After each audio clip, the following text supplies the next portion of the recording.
deny it. I can't just fake it. I only know how to pull myself apart. I never felt like going this far, but I hold the scars. It's over now. Run away, out of time. Find a place where I can never hide. I let it burn, I let it burn, change or even try. Let it burn, I'll never be coming back, 'cause I'm losing my mind.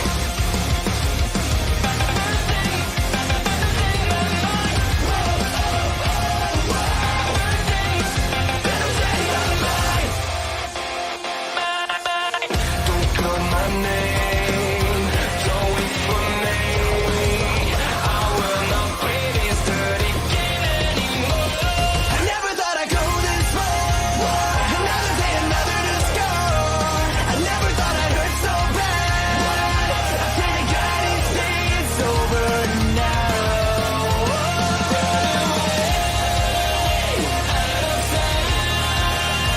Find a place where I can never hide. I let it work, change or even try.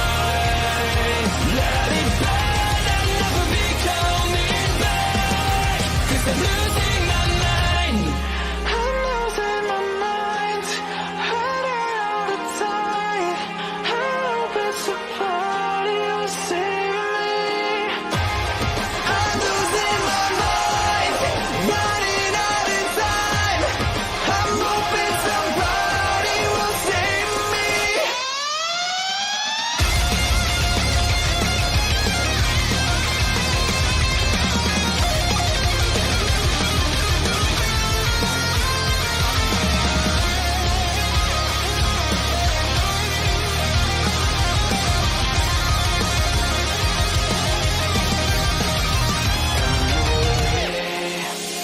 Out of time. Find a place where I can never hide. I let it burn, I let it burn, change or even try. Let it burn, I'll never be coming back. I let it burn, I let it burn, I'll never be coming back, 'cause I'm losing my mind. I'm losing my mind. Yes, I'm losing my mind. I'm hoping somebody will say losing my mind.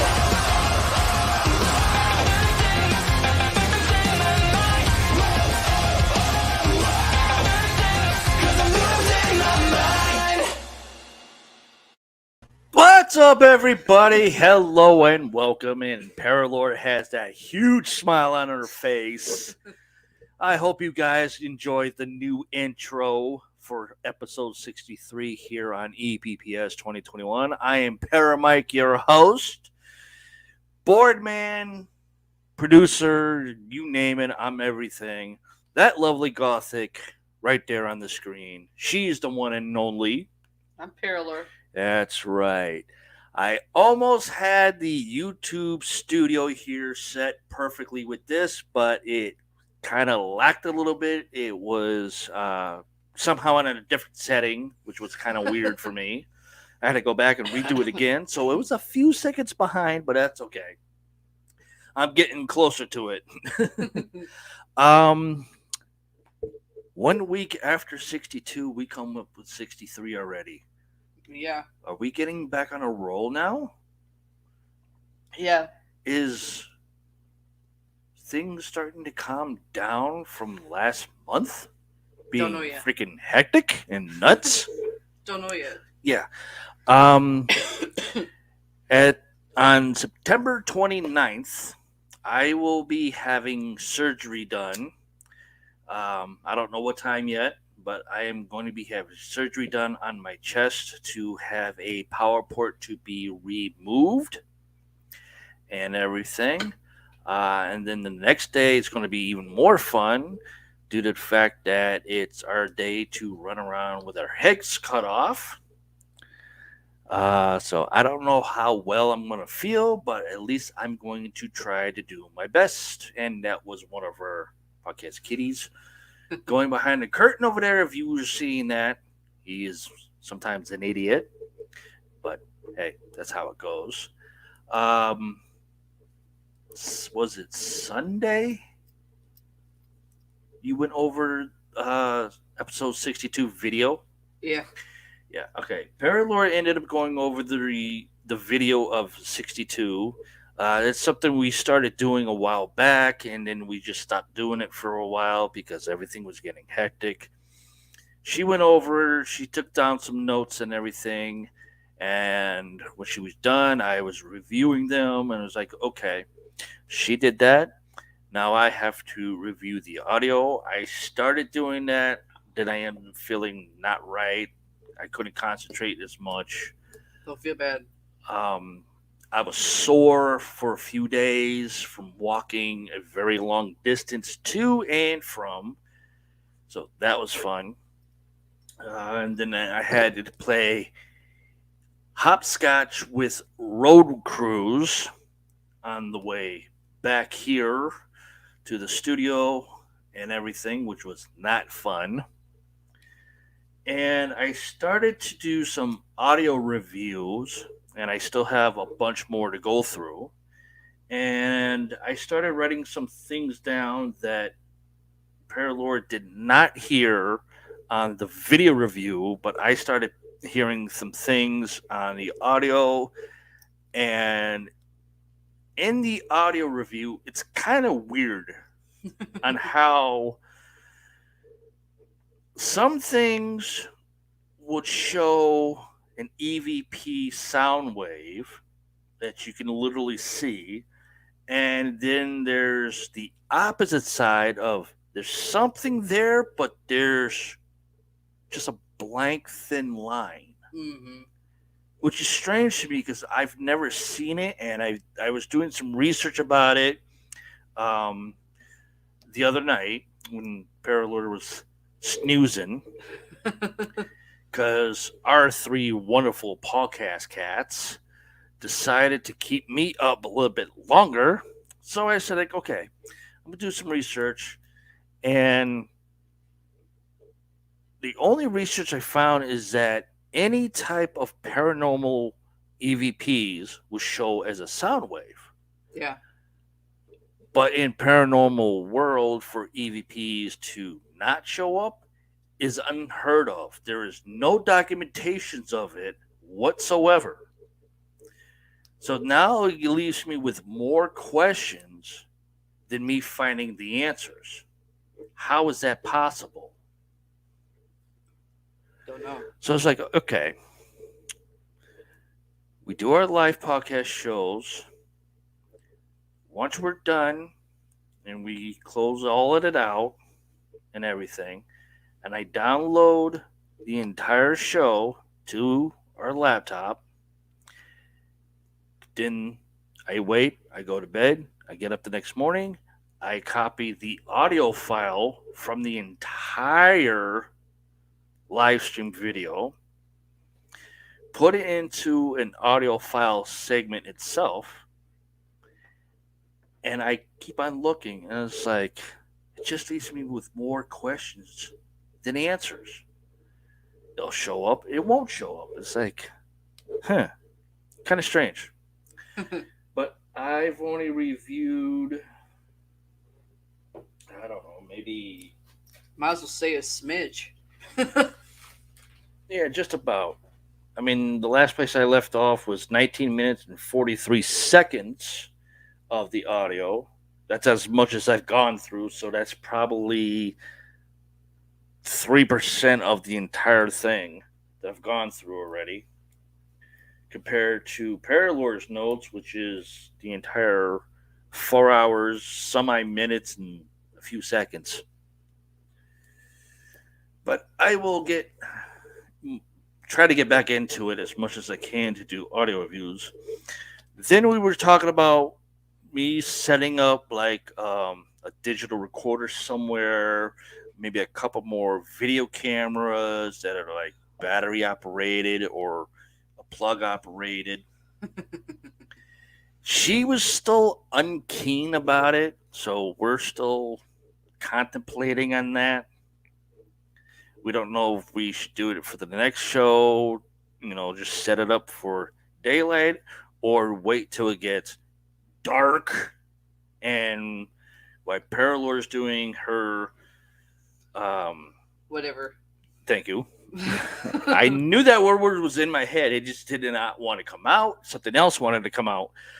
And just me just running around behind her, setting up things in different areas, cameras that don't have a light source, but do like what Ghost of Fishes does, a POV version where it just sees at night, darkness all the way around, but it picks up audio. So we're still contemplating on that. If you guys think that's a good idea and actually want to see a video of that whole thing, down in the comments, you leave a description of exactly what you want to see for a video. Or if you think it's a good idea, say, hell yes, do it.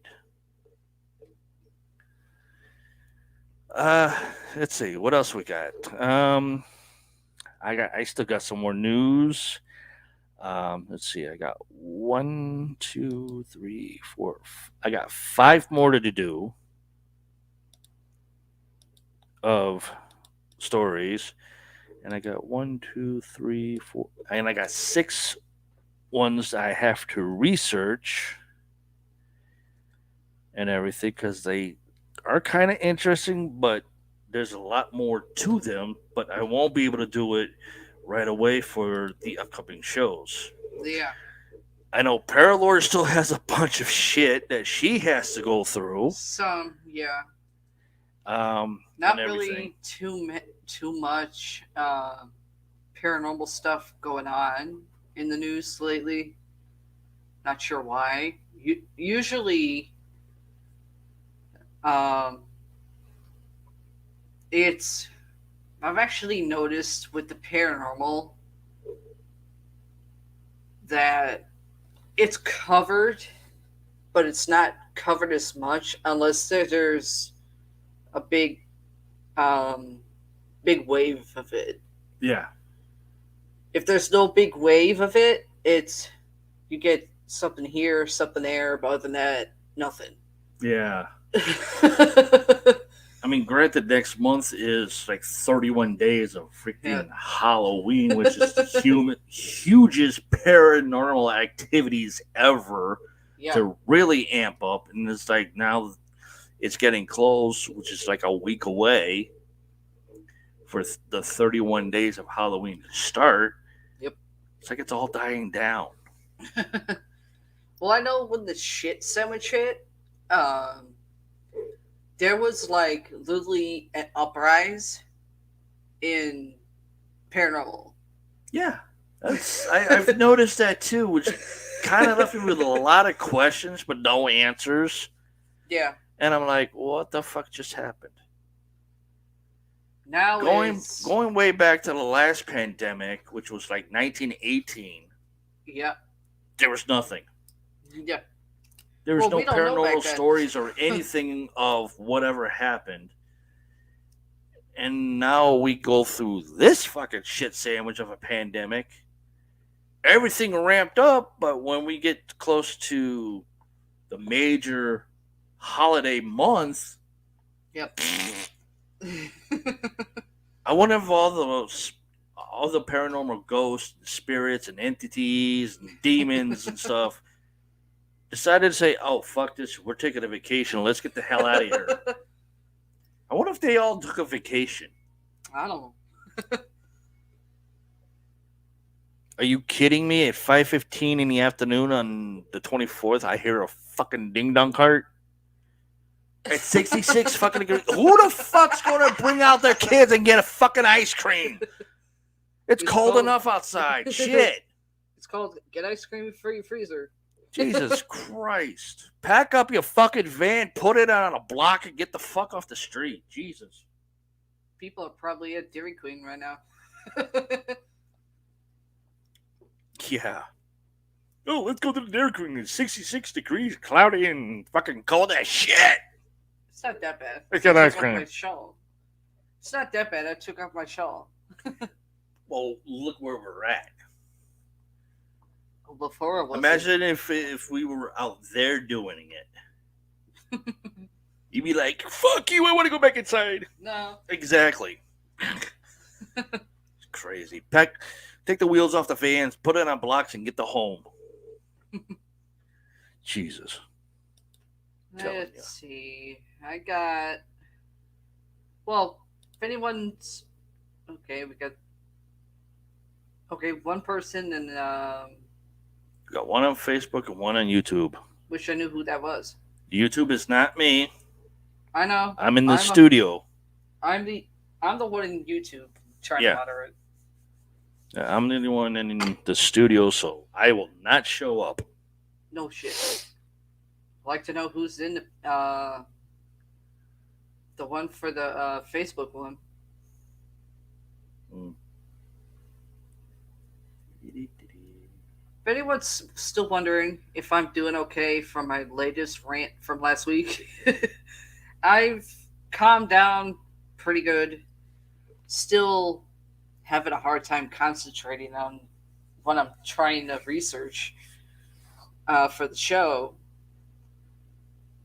but slowly starting to kick into the habit of researching again. It's just after like a certain amount of time, it's what am I looking at? It's just worth it. Yeah, I think it's rubbing off on me. Sorry. I mean, with the audio, I'm trying to go through the whole thing. I usually could sit here for the whole damn audio file review. And it's like, I can't do it. I gotta go. Bye. Well, you're not. Her the one concentration is rubbing off on me now. No, you're not one to like research stuff with the paranormal. That's usually my thing. Sometimes I try to. But every time I want to research something, or if I have, stories that I just type in the subject research, Mm-hmm. something always comes up, and I was like, fuck, I can't do it. Gotta go do this. Oh, shit. I can't research this now. It's too damn late. My day's already fucking shot. And, oh, shit. Also, fucking podcast show tomorrow. Gotta do. Okay. Well, not only It that, usually happens. half the time your shit shuts down. Yeah. Yeah. If it's not that, it's usually our freaking internet box fucking dropping 3 times a week, and I have to deal with 1, 2, 3, 4, 5, 6, 7, 8 different devices just to get them up, all back up and running. Freaking ridiculous. Yeah, I know. Let's see what I do have. Something from it says something for a CCTV feed. Mysterious pale figure caught on CCTV sparks debate among paranormal enthusiasts. 33-second video shows a pale, human-like figure. It appears lanky and hunched over near the back garden of a house. Yeah, it's probably just a hunchback of Notre Dame. I'm looking at it's not a photo, it might as well say a photo.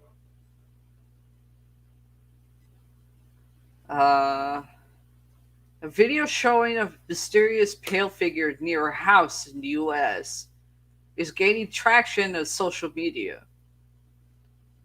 The video has been caught on a CCTV installed in the area, posted on Twitter by Paranormal T magazine. Accompanying tweet text says that the video was shot near Moorhead in Kentucky. Moorhead? Really? Yeah, name a town, Moorhead. The video has sparked a debate among paranormal enthusiasts around the world as to what it could be. The image resembles a human like figure that caused a lot of destruction in the movie Spectral. Oh, God.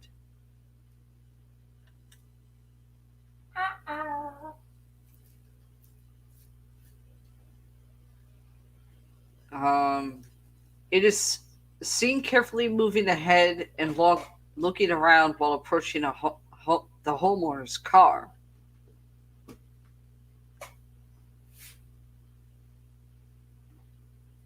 Um, don't think you'd be able to play it though.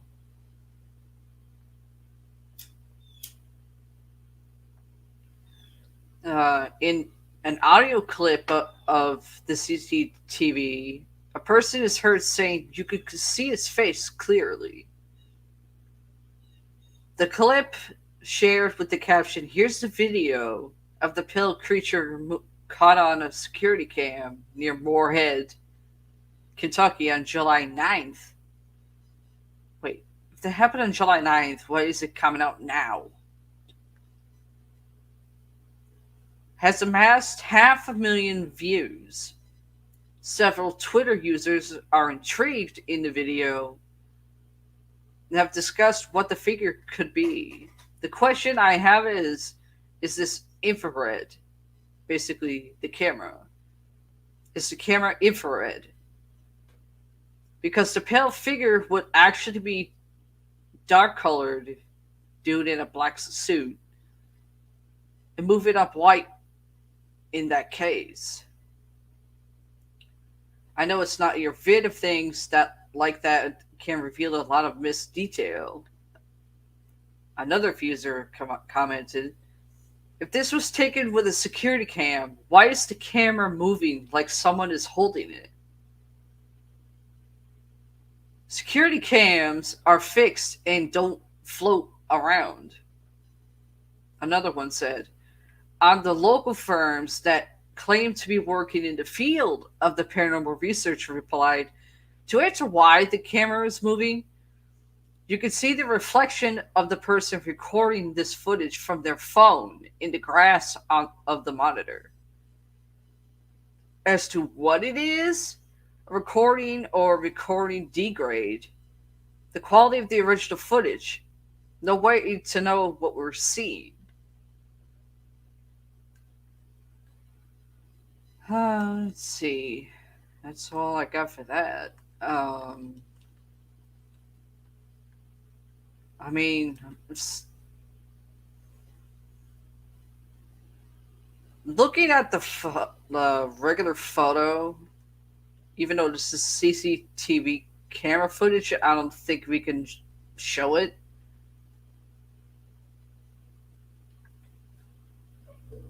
What if it's a photo? The photo, yeah, but there's also a video to it. Well, video we can't do. Yeah, no. A photo we can show. Okay. Show a photo. Do you see down below you where it says share? I don't see anything that says share in this fucking thing. Hold on, guys. I'm not tech savvy. Go back What? to your thing. Right there. Hit share. Hit share screen. Go to Microsoft tab. And go to the news thing. And hit share there. Okay. There, it's up on the screen now. Because of the photo, it's so fucking grainy.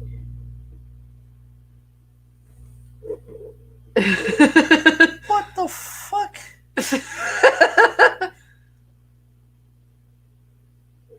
Okay, it looks like a person.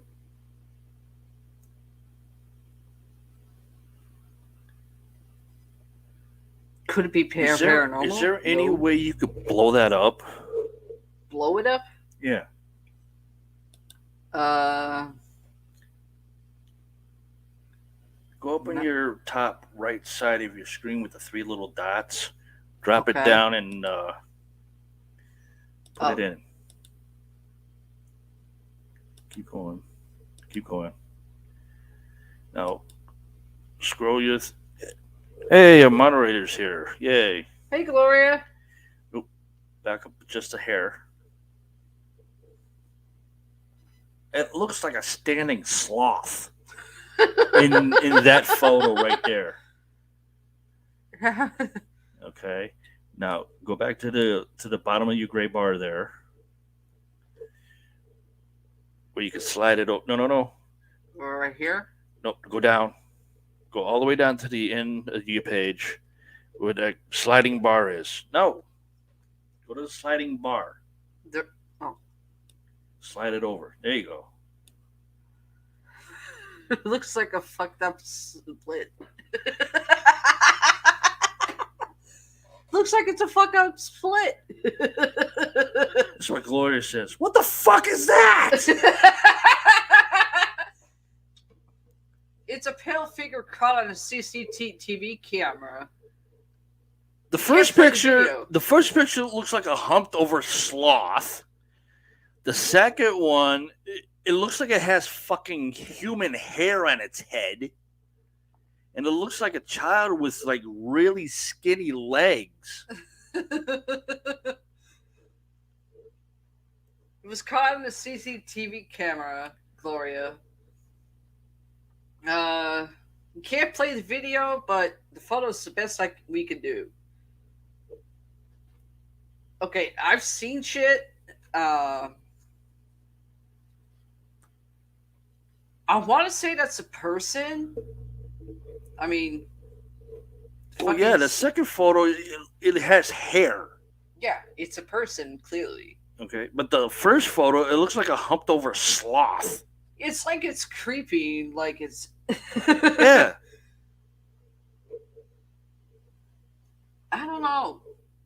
Steph, we can't really say it's paranormal. I mean, it's clearly pale figure. Pale figures are human. It's got hair. Yeah. And it's by someone's house. And the figure's going to the car. The shit. Yeah. What does it look like to you, Gloria? I gotta hear her.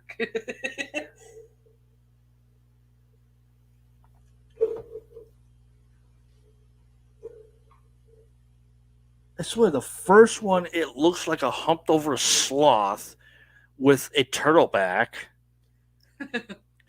And this one here, it looks like it has human hair but lost a turtleback. And it looks like it's got knee pads, but it's got those really thin legs. Yeah, thinner than mine. I want to say that's. She says it again. Shit.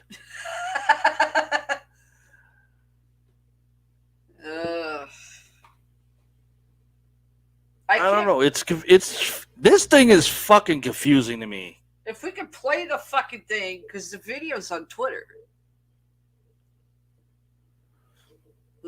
Let me scroll it down here. See, this is the video. You may have to back that out a bit.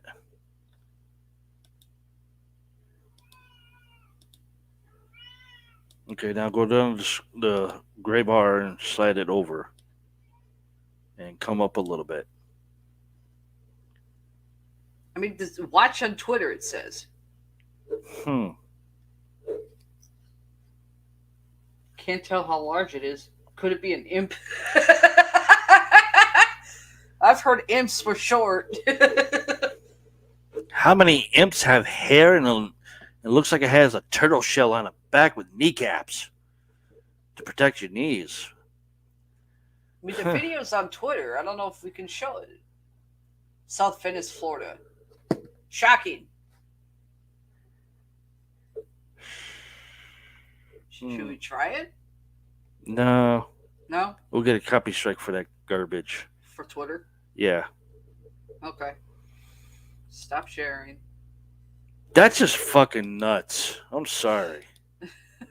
That is fucking weird and nuts. It could be, I don't know, if it's an imp. Imps, from what I've heard, are like little gnomes. Not gnomes, but imps, from what I've heard of, are considered leprechauns in some cultures. Mm. I've heard imps being fairies in some cultures, Yeah, that too. or demons. I think there was one time I heard somebody mention referring an imp to being a god It would as be, well. some people would think an imp's a demigod. I always thought Not that was really a a folklore. god. Not I, really a god, but like a demigod. I Or always thought that was a folklore. so did I. Next up is Paul O'Grady claims his house is haunted by a smelly ghost. What is this, fucking Ghostbusters now? Okay. Peter Venkman says that in my game. When I first moved in here, people used to say they could smell perfume. There's a picture of this dude. I've smelt that yesterday when I was playing my game. It smelled like perfume in my living room, or my game room, I should say. And it was like that type of perfume that you could not stand. Yeah. Just makes your nose hair or your nose just like, what the hell? Paul O'Grady has claimed his house is haunted after smelling a perfume by French fashion designer Jean Patou on the stairs. TV entertainer appeared on the Paranormal Activity podcast, which is hosted by his friend, actor, and presenter Yvette Fielding. And I gotta fucking register to continue reading. Really? I hate those sites. I call those sites bullshit. Well, my quick emphasis on that story: if you're smelling perfume, no one's around you and you're smelling perfume, would you prefer smelling fresh perfume, or would you prefer smelling something that's rancid? First option. Okay then. That's what I But think on Paul unfortunately O'Grady. for around here, I don't get that first option. No. I always get that second option.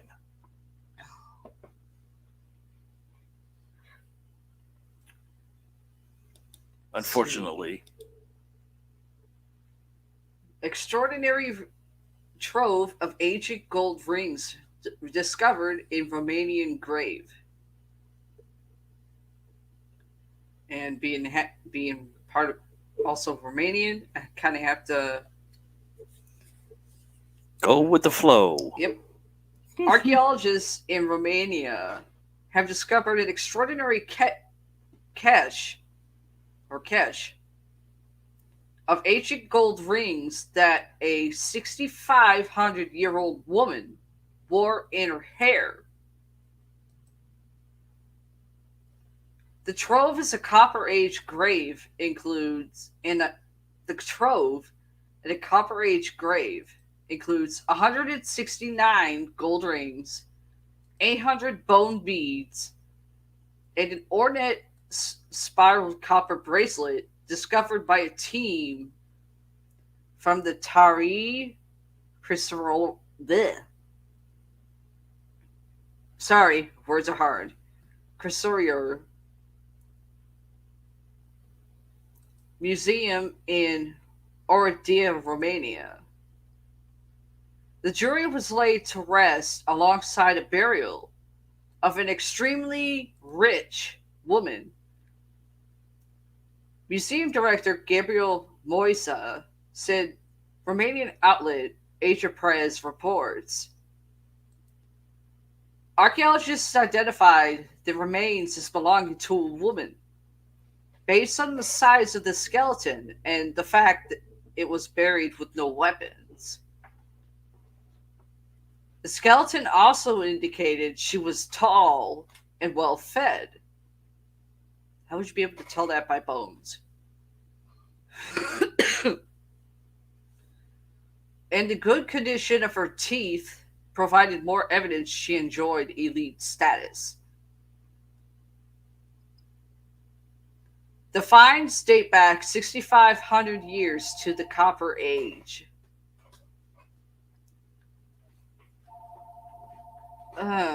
Sorry about the phone ringing. Hopefully it's not my son. He knows I go live on Saturdays.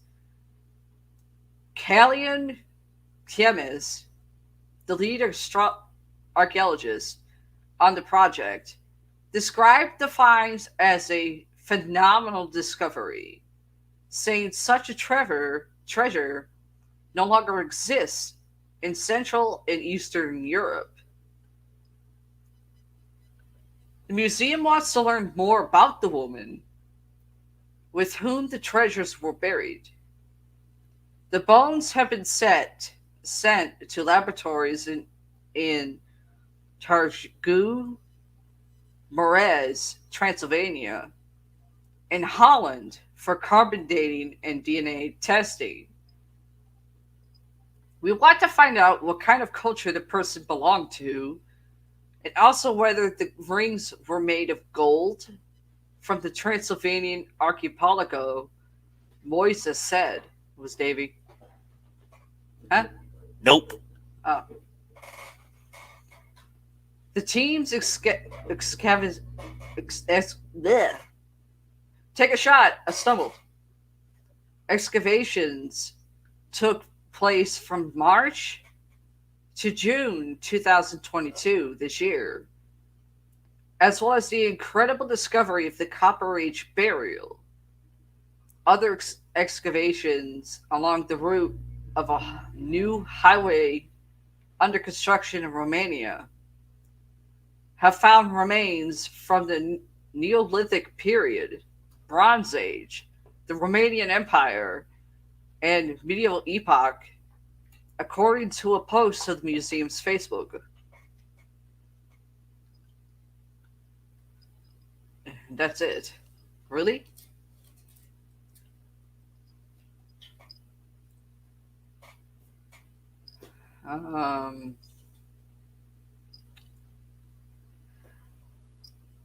Okay. Being Romanian, I kind of believe would be considered superstition, but if you disturb a grave that has been not touched, pretty much you're getting a fucking curse put on you. There is that belief in some cultures, especially Romania. If you're digging around and you discover remains with gold or some type of what would be considered jewelry, which would be I'm trying to say it. Shit, I can't think of it. Think of the damn name of it.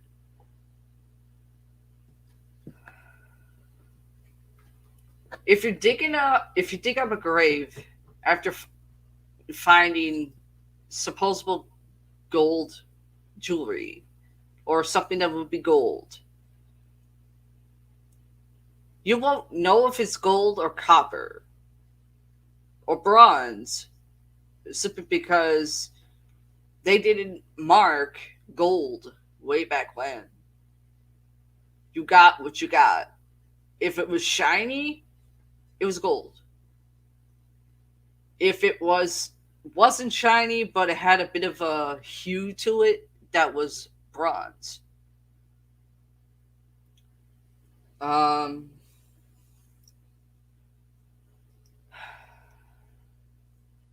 I mean, I'm not going to say, the archaeologists, they don't have a right to find out what exactly it is they found, but they have to take consideration the person was buried there for a reason. And could could she be from an elite status, like royalty or monarch? Possible. But um,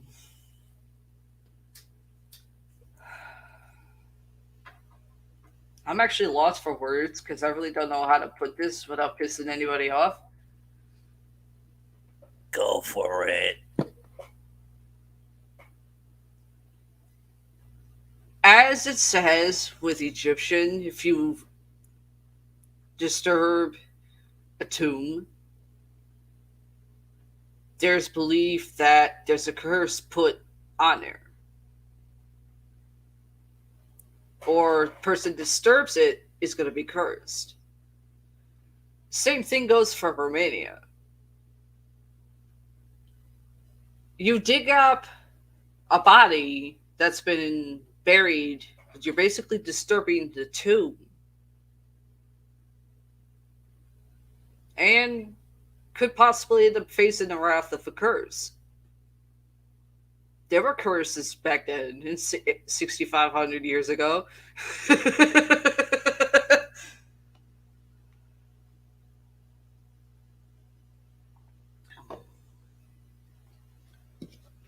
Do I know? Um, do I really know what it is they're talking about? What woman it is? I don't. Um, for all I know, it could be someone's past life. I don't know.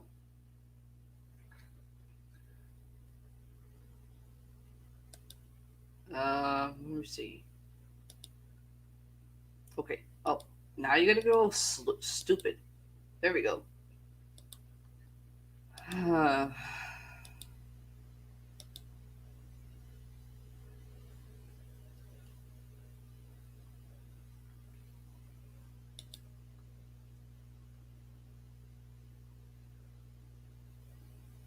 Let me see here. What do I have? Oh,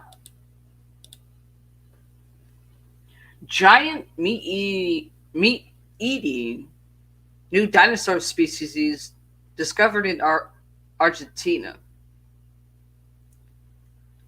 New dinosaur species was discovered by paleontologists on Thursday, who have now named the giant uh, carnivorous dinosaur species Marexus gigas. The new species is similar to the T Rex, with a large head and tiny arms. According to the researchers, findings published in Current Biology, the creature's small forelimbs were no evolutionary accident, but rather gave apex predators of the time certain survival advantages.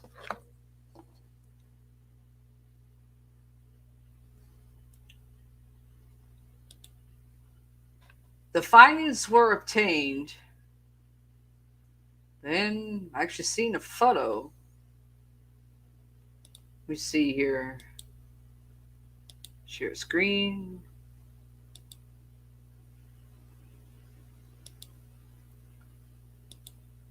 You see it? Yeah, I can see it. Weird looking dude. and one big ass bone.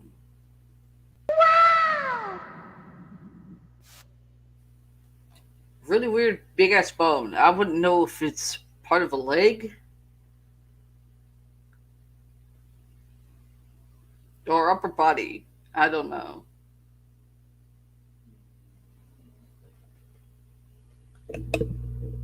That's an iffy, Some shit. a major iffy. The findings were obtained for over a 4-year period as researchers was wrong with me my mouth conducted field expeditions in the northern Patagonia region of Argentina, starting with unearthing the skull, which was found in 2012. Wait, you find the head, but you don't find the rest of it years later? What's the matter? Did you get tired of looking? Oh my gosh.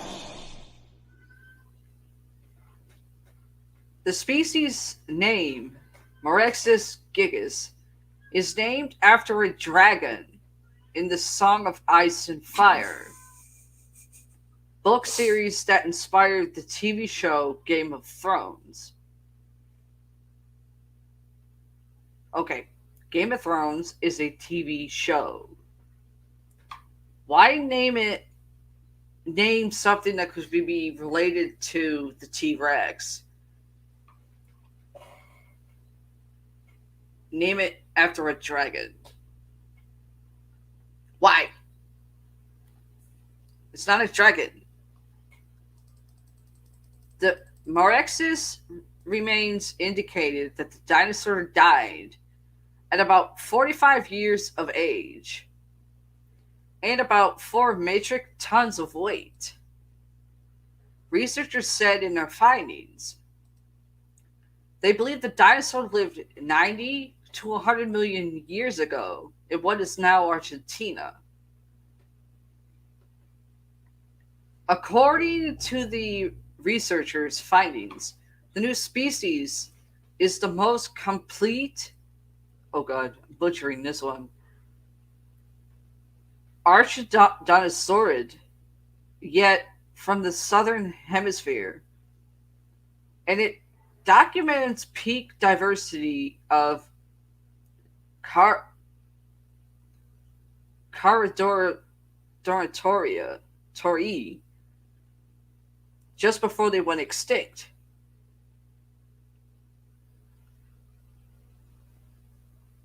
Caradoratorid. Yes, I can't fucking say it. And I'm not spelling it. Refers to a group of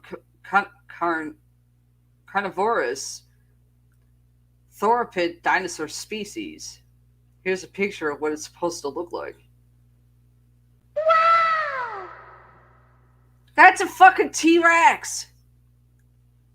How is that similar to a T-Rex? Maybe it's his son. The anatomy of this group, as well as the T-Rex and Abelisaurids, other giant carnivorous dinosaurs, is defined by large skulls and feet and tiny arms. According to the researchers, this kind of anatomy is still weakly understood. Big ass boulder. but M. Gigas may be putting some of the more pieces of the puzzle together.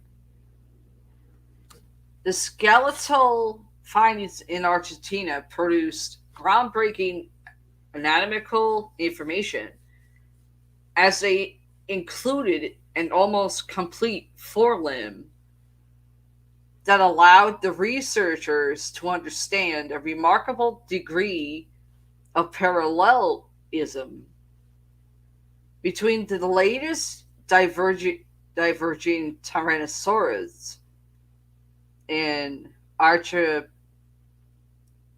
something. Findings also increased the researchers' understanding of the species' skulls. The findings add that the skeletal discovery of M. gigas shows that Archaeodon sardri reached peak diversity shortly before their extinction, with high rates of trait evolution in facial ornamentation, possibly linked to a social signaling role. Here's another photo. There kind of almost looks like a fucking lizard with a fat head. It does! Yes, it does. The researchers told Reuters that the short forearms have now become understood to indicate that such dinosaurs relied on their skulls to attack prey. Well, that would explain the large head. Oh my gosh. Despite their powerful appearance, it's hard to imagine they were used much as they barely extend beyond the body. They could not have reached the huge mouth. University of Minnesota paleontologist and study co-author Pete Mikovicki told Reuters, instead, researchers believe that the forearms were used primarily for mating activities. Okay, I'm not a paleontologist, but you can rule out sex when it comes to short arms. You can. For mating activities, you can kind of rule that out. Oh my gosh. Whatever the tiny forearms may have done for these gigantic beasts, scientists now can understand how some of the planet's perhaps most terrifying ancestors came to evolve.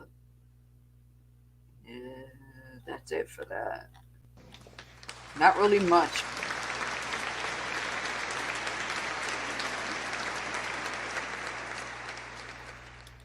Not really much on that one. Let me see. What do I have?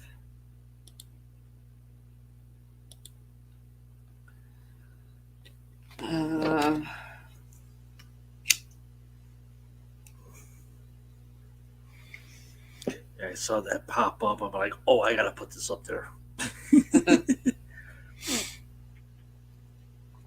That was hilarious. Good one, Gloria. I just hope my 3 sound effects came through perfectly. Oh, if I heard them, I'm pretty sure they can. You think it's easy to not laugh and I'm trying to read something?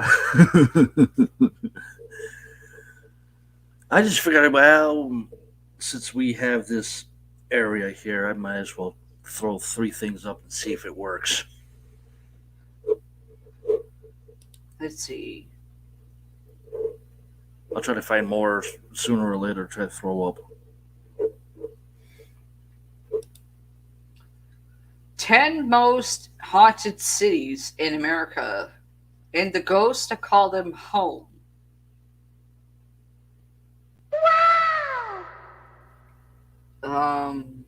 From the sun-soaked shores of California to the bustling cities in the Northeast, the U.S. has countless destinations worth exploring. Some travelers look for cities with thriving food and nightlife scenes, while others seek out beautiful national parks. But the most intrepid travelers choose their next vacation destination based on the likelihood of a paranormal encounter.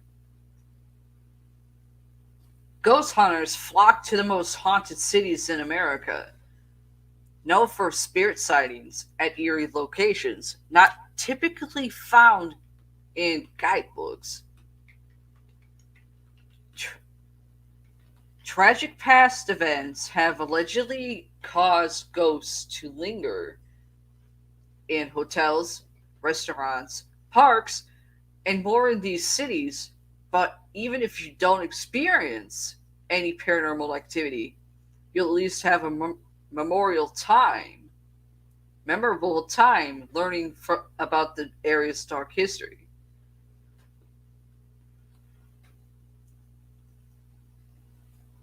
New Orleans, number one, New Orleans. New Orleans, as people like to pronounce it. I pronounce it New Orleans. With dozens of reportedly haunted places, New Orleans is one of the country's most haunted cities. By paranormal standards, though New Orleans really has it all. Churches haunted by the spirits of former priests. That's proof there are haunted churches. Regardless of people thinking churches can't be haunted, though they can be haunted. Former hospitals visited by soldiers who died but never truly passed on. And homes filled with ghosts of residents who died on the premises. Not to mention all the vampire stories.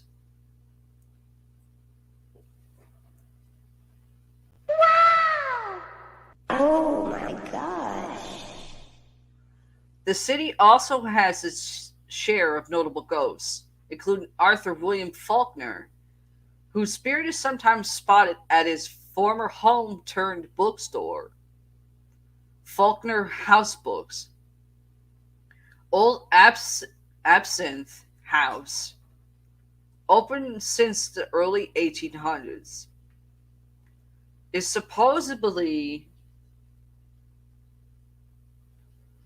haunted by voodoo practitioner Marie Laveau, Andrew Jackson, and pirate Jean Lafitte, among others. St. Louis Cemetery Number 1 is another paranormal hotspot said to be haunted by hundreds of ghosts.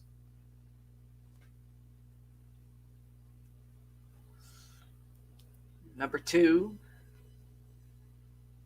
which Paramike actually went, but I have yet to go.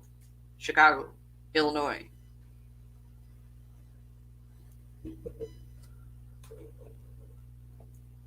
Okay. Disastrous fire, this notorious serial killer, and mob history all led to Chicago becoming allegedly haunted destination. Iroquois Theater was the site of a tragic fire, killing hundreds in 1903. And some say the alley behind the theater is still haunted by those unfortunate patrons. That would be the first fire that Chicago ever had. Okay.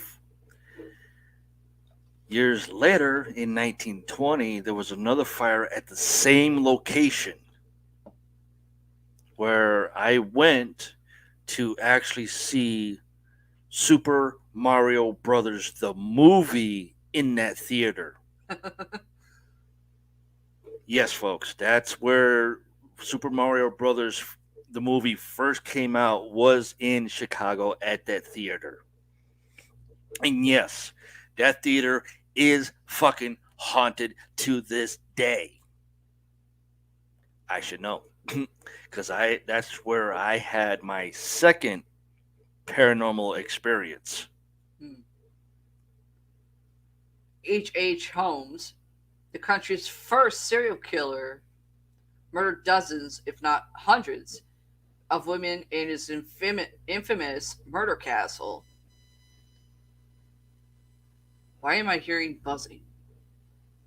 I think it's my microphone again. And while the building was replaced, some workers still report odd experiences while working in the new building's basement. The site of the St. Valentine's Day massacre, often attributed to Al Capone, reportedly has some residual paranormal energy too. These are just a few of the many haunted cities in the Windy City. Check out a ghost tour for more.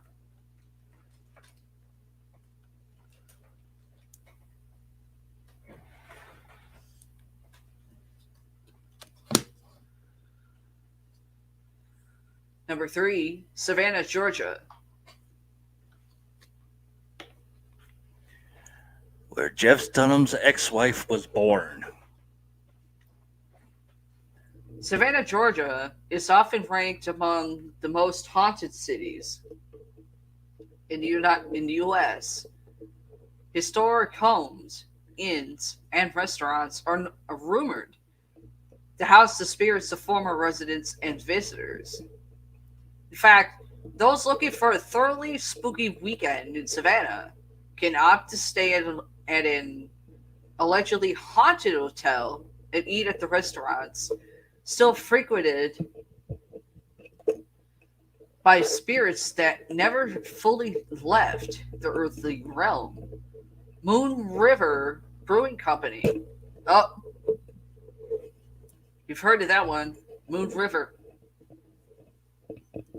is known as the most haunted place in town, featured on both Ghost Hunters and Ghost Adventures. Guests have reported seeing a lady in white on the stairs. Its spirits have been known to mess with the staff. Okay, that's actually right. The Pirate's House, now a family-friendly restaurant, was once a boarding house popular among sailors. But some were kidnapped in its basement and forced to sail aboard ships against their will. Shanghai. So some say the spirits still visit this restaurant today. Finally, the Marshall House is known as one of the most haunted hotels in the U.S., thanks to its history as a hospital during the Civil War and yellow fever epidemics. Guests have reported seeing apparitions in the hallways and hearing ghost children running down the halls at night, among other mysterious happenings.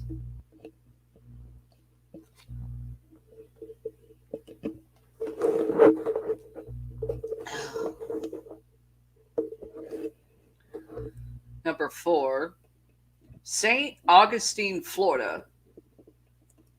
The oldest city in the U.S. is bound to have a residual spirit or two. And lucky for paranormal seekers, St. Augustine is a hotbed of ghost activity. The Augustine Lighthouse and Maritime Museum is one of the historic city's hotspots, supposedly haunted by girls who drowned there in the 1870s. Visitors have also reported paranormal experiences at Castle Warden, a Moorish-style home built in the 1800s that now houses the first permanent Ripley's Believe It or Not museum, established in 1950. The city has several other haunted locations. You can explore the darker side of St. Augustine on a ghost tour. Some even bring along EMF meters to track paranormal activity. Question. Yeah. How is that possible? For Ripley's Believe It or Not. To have a museum there? Yeah. When it's originally in California, the very first one. I don't know. And you just said that this one was built in 1950 there in Florida? Yeah. Something doesn't sound right with that mess. Well, the That's the only reason why I popped in and stopped you. it's okay. Because I heard that and that did not make any sense to me. Well, if I remember correctly, there is a Ripley's Believe It or Not in Florida. I didn't think it was in Augustine. I thought it was in Miami.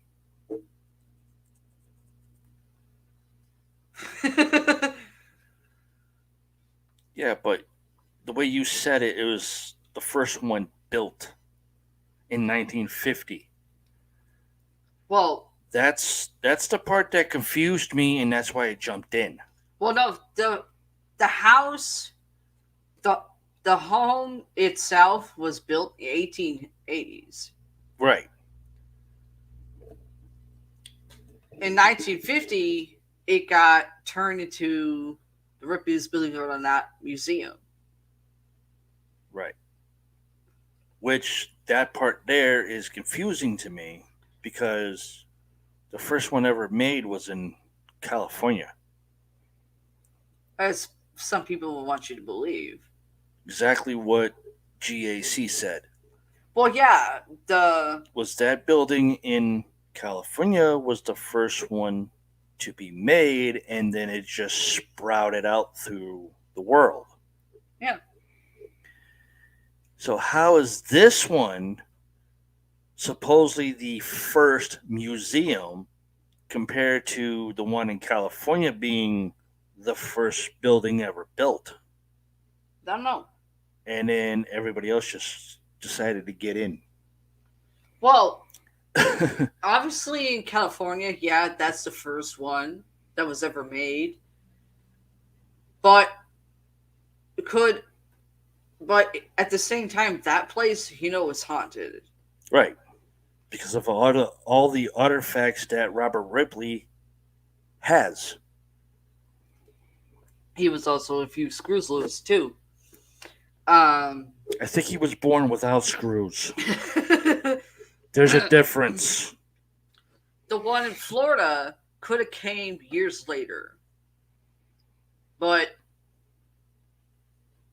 I mean, if it came years later, okay, I can understand that aspect. yeah. But For all you we said know, it was the place first one. Probably isn't even haunted anyway. I mean, if you look at Florida, almost every fucking corner has something. Or I should say, almost every fucking area has something to it. Yeah, that's true. Bunch of weirdos, whack jobs, crack pipes, whack jobs.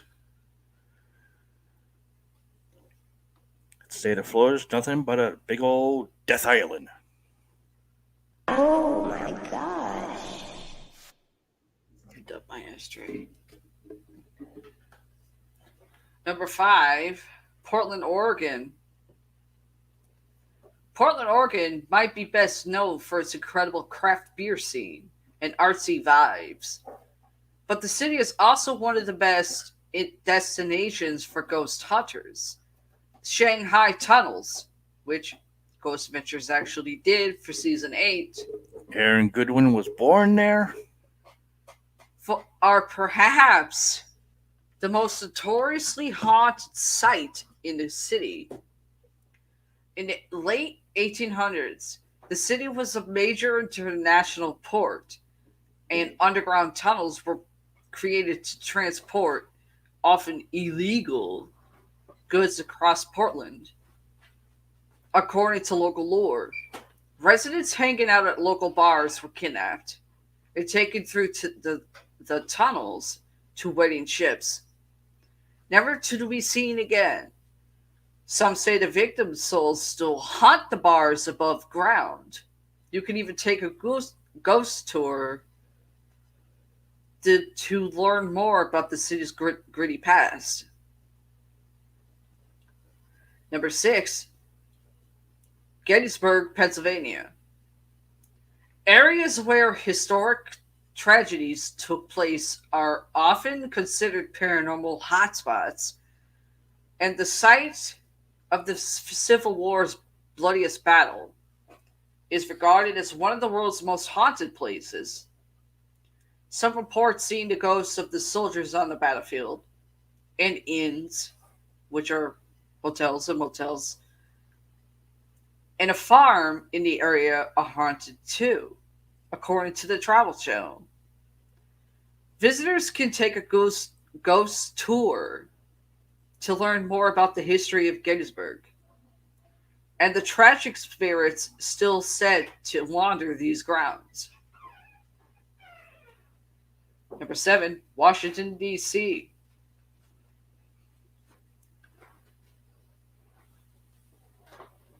A place both me and Mike went to before. Um, Forget what thing you were a part of.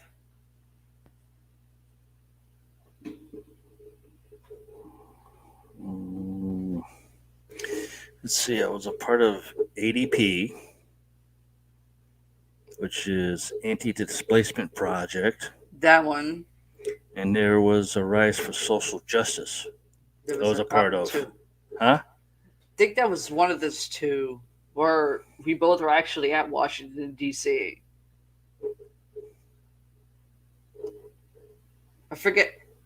I think it was in 05 when it was first homeless. Mm, It had to be because I lost everything in early 05. yeah. Washington, No, D.C. was around sometime in the summer. that's when I was still with ADP. Yeah.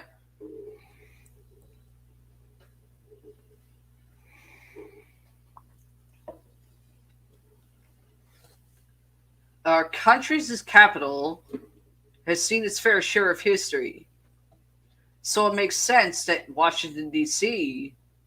is the setting for several ghost stories. In fact, many say the White House is one of the most haunted houses in the U.S., haunted by the ghosts of former residents. President Lincoln's ghost has been spotted in the Lincoln bedroom. President William Henry Harrison, who died in the White House, is said to have returned in the afterlife. And First Ladies Dolly Madison and Abigail Adams supposedly still linger, tending to the home. DC ghost tours take visitors through other allegedly haunted locations, including the National Building Museum, the Congressional Cemetery, and official government buildings.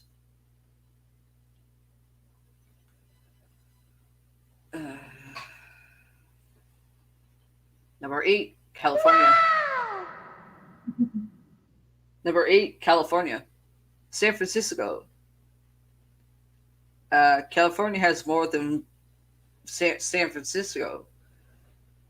The storied past and prominent landmarks with haunted histories make San Francisco one of the most haunted cities in the U.S.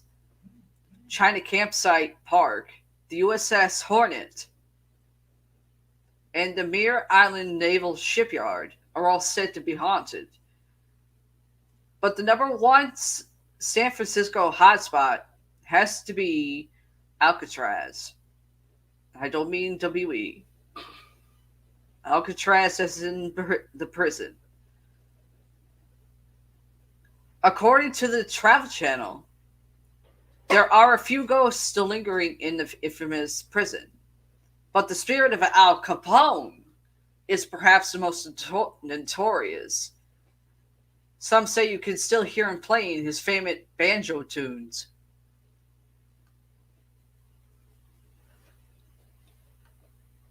And of Oh course, my gosh. we go to Massachusetts. Ass and shits. I wonder if Al Capone goes back and forth between the two prisons. I don't know. Like he's in Alcatraz, Yeah. say for like God knows how many years as a spirit, Don't know. and then he comes all the way over to here to where he originally was, Yeah. and does the same thing here. Well, I don't know. Well, originally, where he was originally this way. Yeah, Eastern State Penitentiary. That's what I meant by this way. Yeah. His energy could possibly be still there. I know when GA was there, I don't think they were able to catch anything of Al Capone. If I remember correctly, I don't think they were able to catch him, especially with the way Zach taunts, I mean, provokes. The way Zach Bagans provokes, usually he gets something, Yeah. but he didn't get nothing.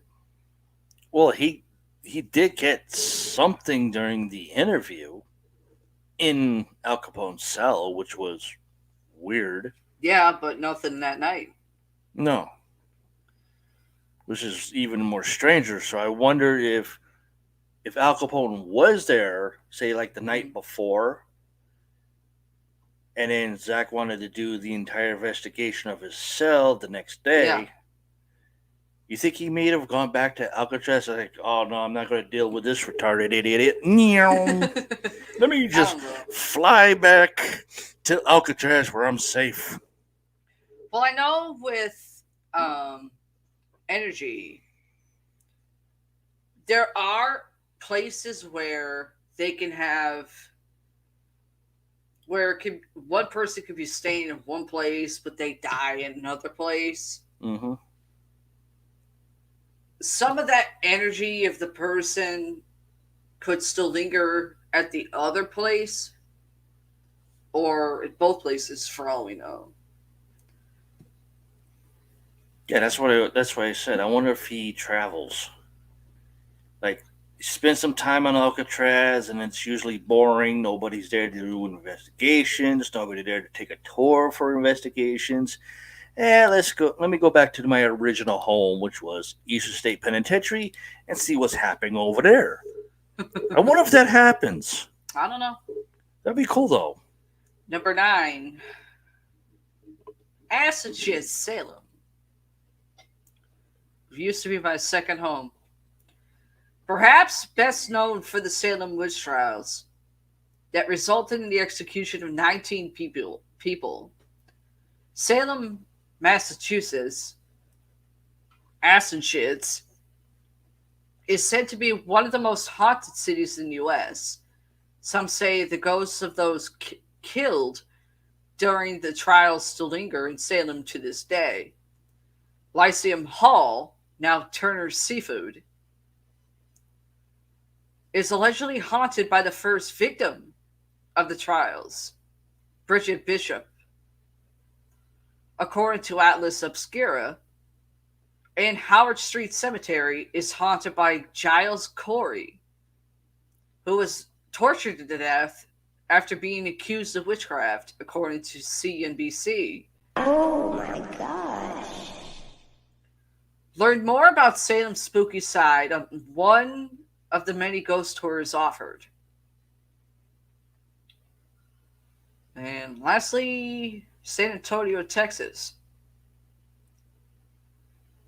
San Antonio is considered one of the most haunted places in Texas because of the city's history. The Battle of the Alamo led to thousands of casualties, and Alamo visitors and employees have reported seeing the ghosts of soldiers and hearing mysterious rally cries. The nearby Emily Morgan Hotel is one of the country's most haunted hotels, too. The property was once a hospital, and some guests now report seeing the apparition of a woman in white in the halls. That's it for that one.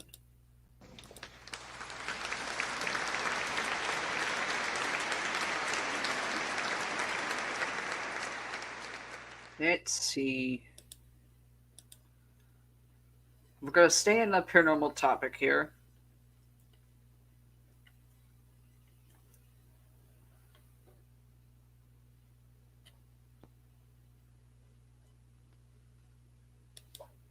We are going to talk some descriptive of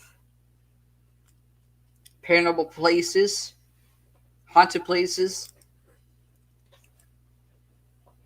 which I was able to find on a site.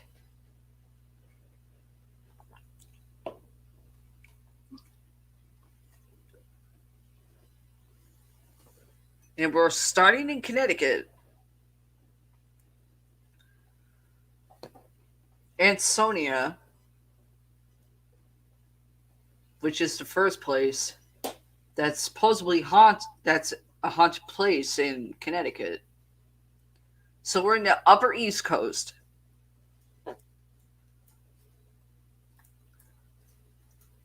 East.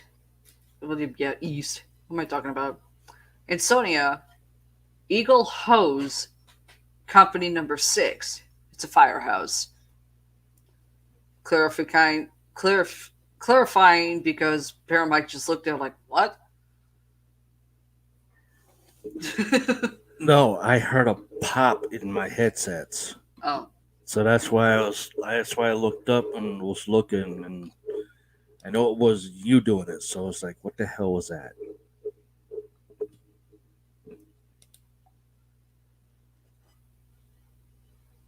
To be honest, just weird things, but they only happen when you are the only one there. Whether in the basement or on the top floor, there is a history here. Check into it. Doesn't give me shit. Ansonia, some more. Ansonia has 4 places. Hunter's Lane, only when 2 of the residents in the house fight, the ghost will show her rage. Only a small cat was in the room at the time. A whole dresser fell down onto the bed with on it a television. Inside it, lots of clothes. Another, which the treadmill turned on by itself. The spirit is older and a white lady. Very nice, but gets angry when people fight. If there was a treadmill in the house, she was probably trying to exercise peacefully, and these 2 idiots were fucking stupid and pissed her off. I would agree with the spirit of the old lady fucking with them. You go. Pine Grove Cemetery. Why am I solo again?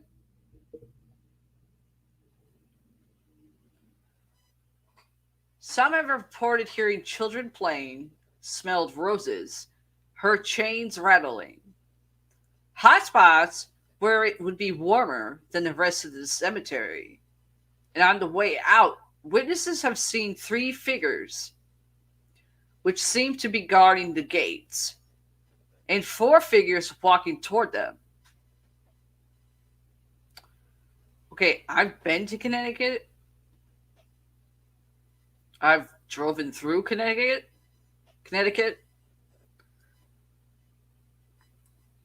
Me and my brother,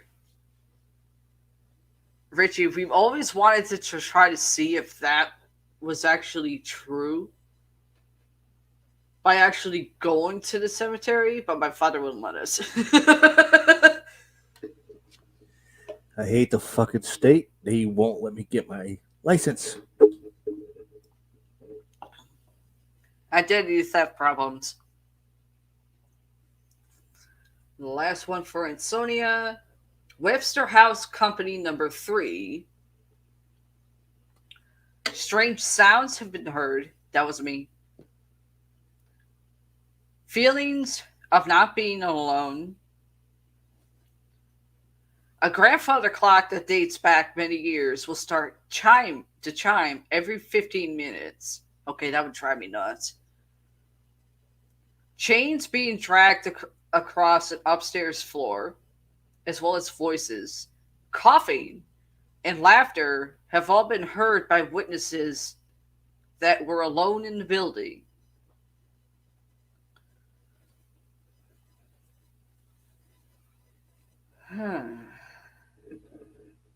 Bring the spirit some cough drops.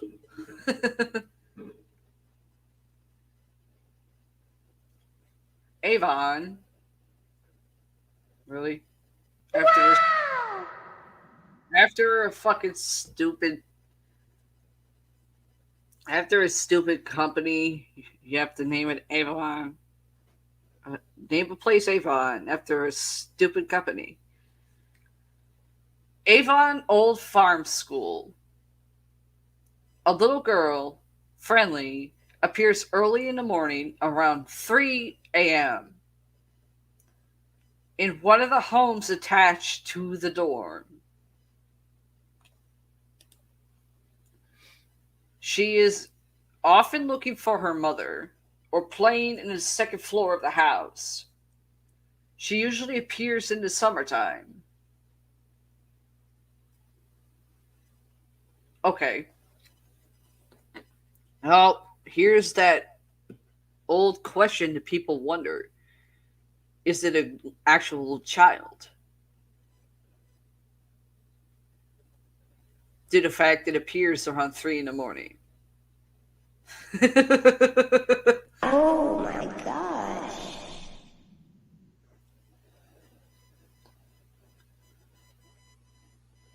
Bora, Hack Settlement, Pomfret. The ruins of the settlement that later grew into Pomfret, along with the old cemetery, used to be a small settlement. Hide in the hid in the Connecticut woods, but hold many surprises for those who take the time to find them. Reports include human voices, animal sounds, child's laughter, sightings of a baby reclining in the branches of a tree, and orbs of light. Anything for that?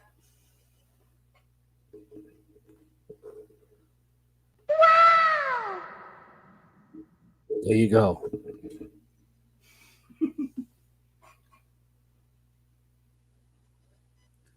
Berlin, Cedar Crest Mental Asylum. Off of the Berlin Turnpike, there is an abandoned mental asylum surrounded by some woods. If you go into it, you can hear screaming and door slamming. That's it? You don't hear anything else?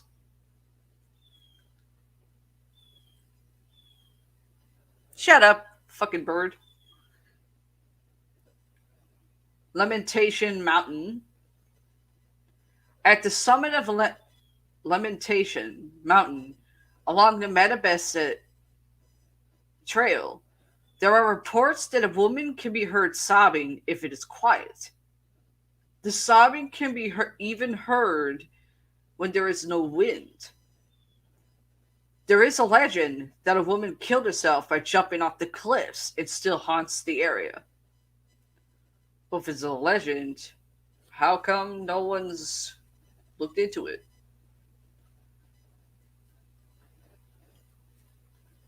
Bethel, Connecticut. Bethel High School.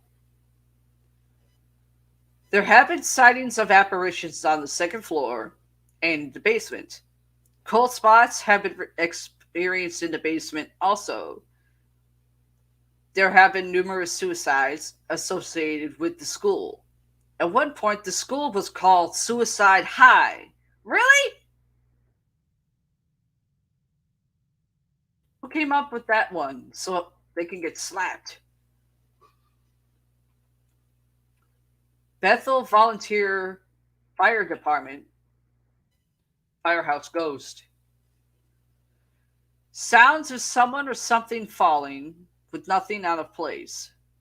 It kind of happens here. Johnson Elementary School, there has been blood on the mirrors in the gym bathrooms. There have been sightings of orbs. You can see orbs in pictures that they took in the gym of the kids. The toilets flush themselves and the lights flicker.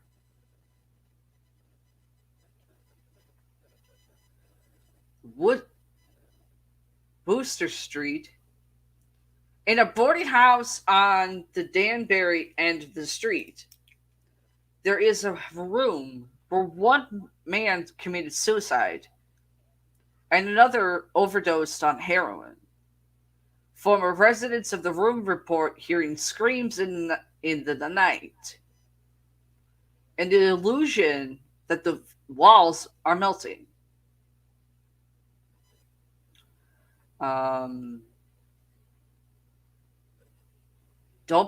Don't take acid. That's what happens if you take some weird fucking shit. You're gonna think things are melting.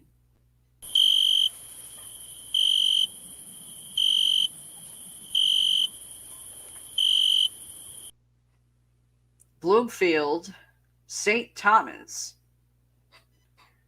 The grounds of St. Thomas Seminary, which at one time spanned a far greater area than they currently do, have had a few reports among local people. Much of the original grounds have been overgrown or sold off to businesses, but the seminary itself is still actively used by the Church of Hartford, as well as the University of Hartford, located down the street, as dorms. At night, several people have seen shadowy figures walking through the fields. The gym has many cold spots in the old locker rooms / shower rooms, and in the basement, which is the lower gym. The ghosts are believed to be those of former priest residents and students at the seminary. Branford, Connecticut. Branford Sloopy Pound. Yeah, I didn't stumble on that one. That's what it says. Sloopy. As you walk into the woods, you can hear gunshots and screaming come from behind you. You also hear someone running and gasping for air. When you turn around to see where it's coming from, the noises disappear. Bridgeport, Connecticut. Showcase Cinemas.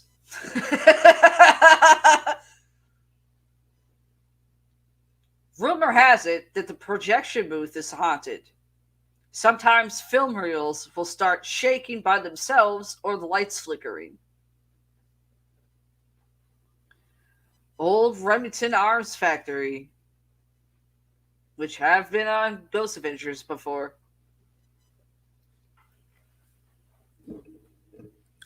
Ghost Adventures, Taps, and Haunted Collector. Shadows are seen in the building at night, although the factory has been abandoned for years and no longer in use. It's actually accurate. Warren Harding High School. Staff members in Harding High School have noticed an older gentleman running up and down the halls, screaming help. It has been said that in the early 60s, a janitor was chased and later killed by a deranged student. The deranged student was never found, and some even say they both haunt the school. Still, to this day, you can still hear and see Mike running as he pleads for his life.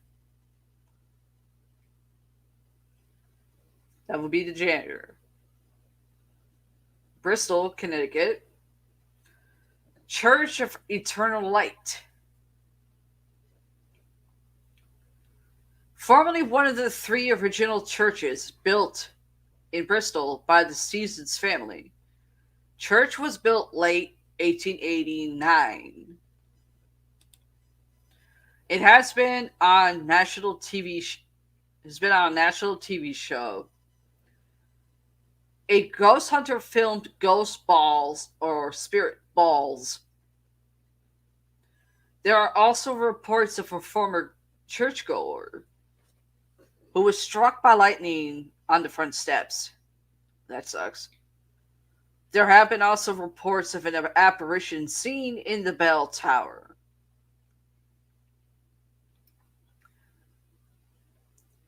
Lake Compounds Amusement Park. The oldest running amusement park in the world. The first hauntings date back to the opening of the park in the late 1800s, when the ghost of the former owner of the land, Chief Compose, who killed himself in the lake the day before the land was to change hands. Since that time, every building on the land has experienced hauntings at one point or another. As well, death has been a plague at the park. In recent years, a child died from injuries received from a near drowning incident in the lake. A worker was killed underneath a rotor ride. Ow. And another was decapitated by a roller coaster. Ow. Most of the hauntings have occurred in the Starlight Ballroom. It was said, but this author has not confirmed. The head of the Norton family, who bought the land from Chief Compose, died after mysteriously falling from a ladder. The park is now under new management and is running successfully. However, the park still employs overnight security service people who all, without prior knowledge of hauntings, have all disclosed their fears and sightings around the park. 2008 correction, Chief Compose died while trying to swim.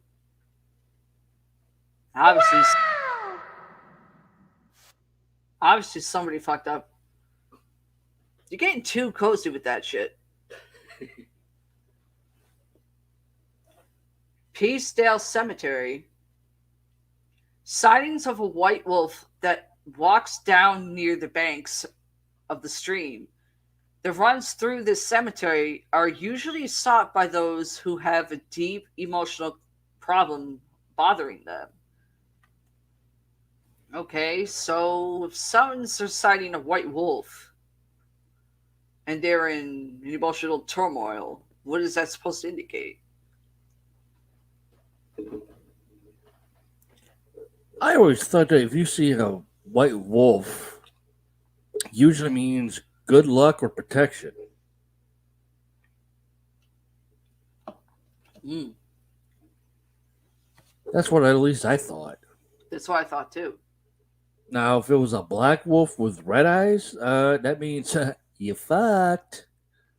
Well, signs of the white wolf walk down near the banks of the stream that run through the cemetery are usually sought by those who have deep emotional problems bothering them. So I don't know if that's supposed to be like a legend of a warning, or it's a, like you said, a sign of protection. Yeah. I mean, if you're like down and everything, and you're having like really bad luck and can't get out of it, you usually Yeah. would see a black wolf with red eyes. Means you fucked. But it would depend on how far down you are. But if you're seeing a white wolf that's like not there, Yeah. it's usually like, Hey, that's something new. A white wolf. it can go either direction. It Yeah. can cheer me up. It can put me on the right track. Yada yada yada. I'm fine.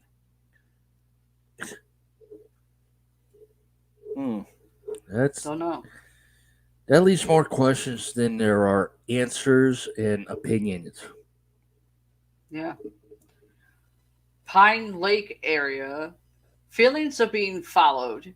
Now a high ropes course. Occasionally hearing ropes tighten as if being swung from. Loud footsteps in the leafy ground. Whispers and shouts. Overall spookiness. Polish American Citizens Club. Ghost in the bingo room. Bingo room. Friendly, the old president was doing books at the bar one night. The building should have been vacant. He saw a man walk out of the bingo room into the men's room. He went to the men's room to see who was in the building. When he returned, the men's room, no one was there. When he entered the men's room, no one was there. Al, the short guy, was cleaning up in the bingo room and saw two eyes, but nobody following him around. He says he has seen it several times. Frank Jankowski, once a bartender, was cleaning up late one night and heard someone moving chairs in the bingo room. He thought it was a thief, went to investigate, but found no one there or signs of forced entry. Maybe the person liked bingo. Well, let's see. The bingo hall is closed. Yep. Every living person is gone. Keep talking.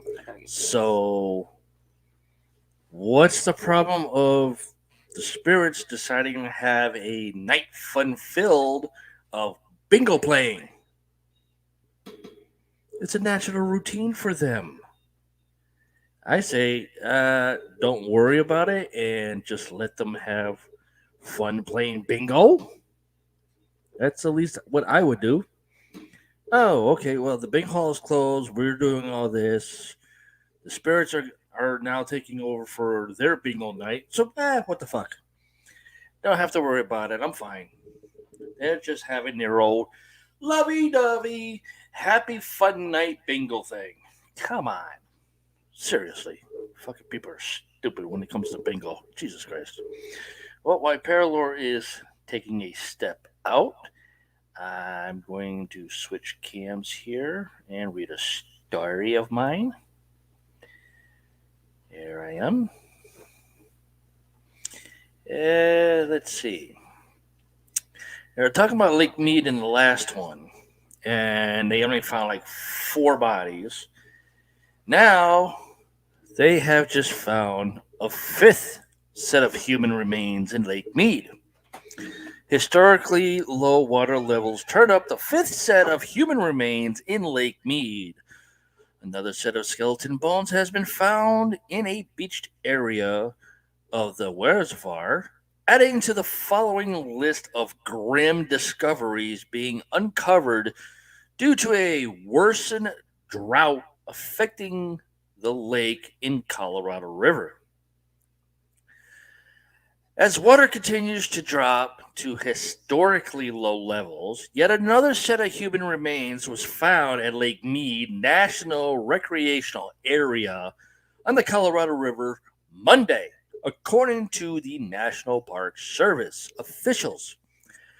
This latest corpse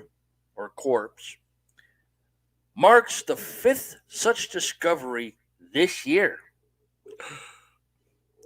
In a press release issued on Tuesday, the NPS stated that skeletal remains were reported to rangers around 8 p.m. on Monday near the Lake's Swim Beach area, which sits between Nevada and Arizona. Park rangers have since set up a perimeter at the location with help from the Las Vegas Metropolitan Police Department's dive team. Oh, I bet you that those dive teams are having a hell of a week. The rest of the remains are scheduled to be recovered. The Clark County Medical Examiner was also contacted to determine the cause and manner of death.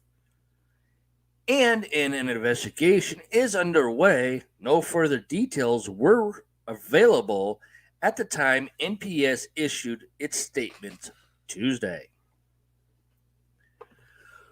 According to UPI, the first set of human remains discovered in a barrel on May 1st in what was believed to be a homicide victim from the 1980s.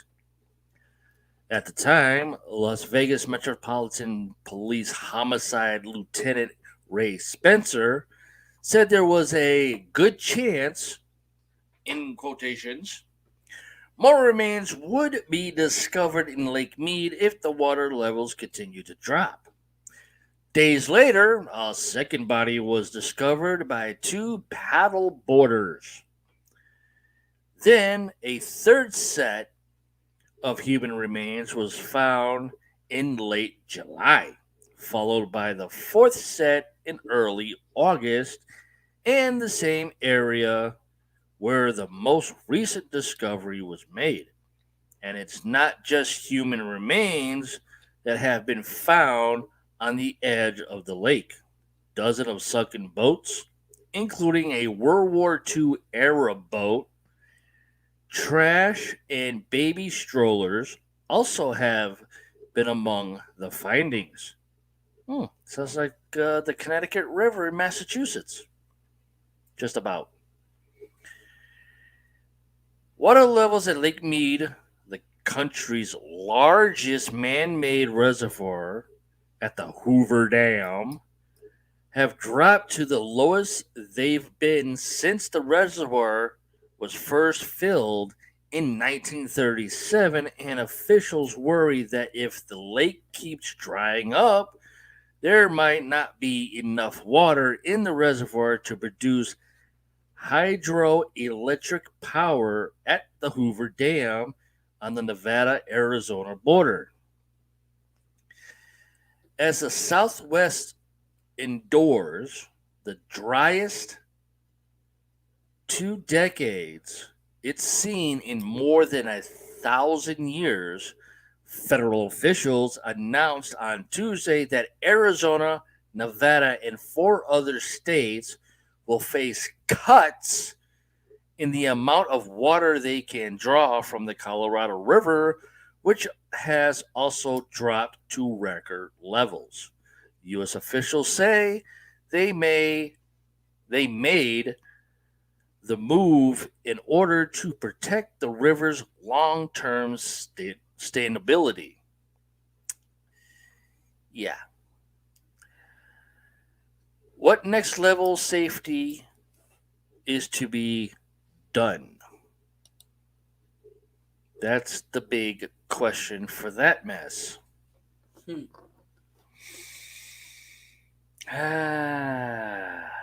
Well, now, I don't know about that. Due to the fact that I've been seeing other stories lately about how celebrities are already being penalized for using over the limit of water due to the fact that Colorado, Nevada, and Arizona and other surrounding areas are fucked. Yeah. But yet, these celebrities don't give two shits. No, they don't. I'd say, for these celebrities that abuse what authorities say for when it comes to this, cut their pipes. Cut all their water pipes. Let them defend for themselves. And if they try to take these people to court, the judge just looks at them and is like, get the fuck out of my courtroom, you idiot. You deserve it. You deal with it. Bye-bye.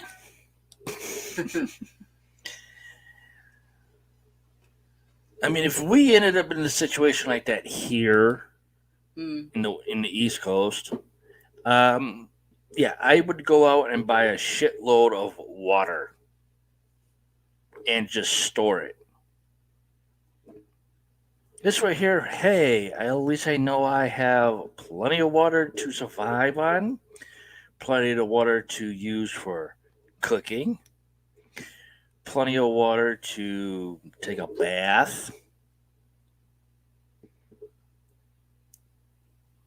Doing laundry, though, that would be a pain in the ass because I would have to figure out, okay, do I want to do clothes in the old fashioned way, or do I just say, fuck it, and just spray them down with air freshener, make it smell like they're clean? I go to the second option. I smell clean. Dee-dee-dee-dee-dee. That's just me. Okay. Still in Bristol, Connecticut. Bristol. St. Paul Catholic High School. Ugh. In the G wing of this school, it is rumored that a student once hung himself. A SPCHS teacher also died of a heart attack in the same hallway. During play rehearsals and performances, this area is used for dressing rooms / prop rooms, and is rumored that a ghost has been seen when the lights are off. Let's have some proof. How about that? Bristol and Plymouth town lines, Tory's Den. Tory's Den got its name because while the Revolutionary War was taking place, soldiers who deserted their ranks, also known as Tories, hid in the caves located in these woods. Some of these Tories perished while enduring the harsh New England winters. Campers have reported strange lights and strange heavy breathing noises.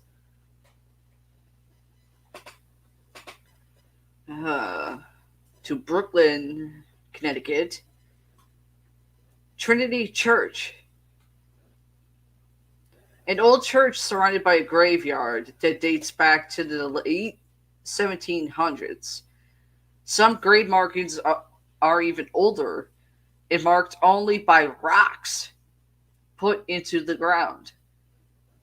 There is a path behind the church that leads past a pond and up a short hill. All of this is surrounded by overgrown weeds. Once on the top of the hill, the land becomes instantly flat and only contains trees. In the middle of this, there lies a flat rock. When you stand on the rock, you can notice that in front and behind you are bare, and to either side of you is bare. The clearing forms a complete cross. 2003 update. The serial killer of the 1980s left the body of a young girl he had killed behind his church. It is said that this was the cause of the hauntings, which forced the church to shut down. No one uses the church today, yet it's said that from time to time you can see people in the windows.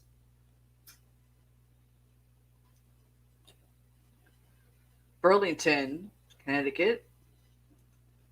Green Lady Cemetery, Covey Road. What's so funny? Green Lady I know. Cemetery.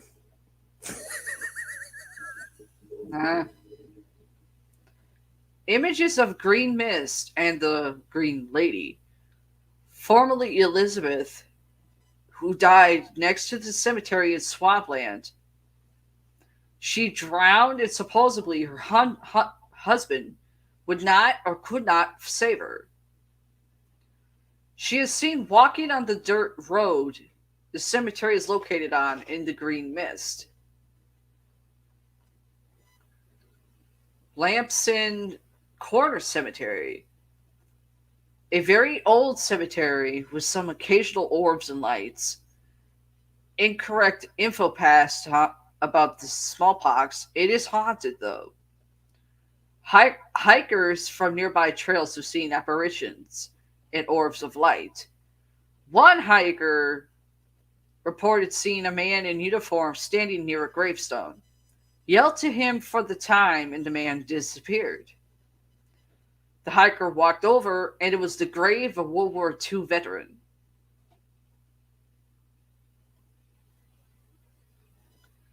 Rock Road / Old Tory Prison. Where the prison is located, people have seen British soldiers, some in chains. Some people have heard moans coming from the little prison. It's not a very big place, just a little stone and ceiling building right near the road. Locals do not like snoopy outsiders and may call the cops. Which means don't trespass. Common sense.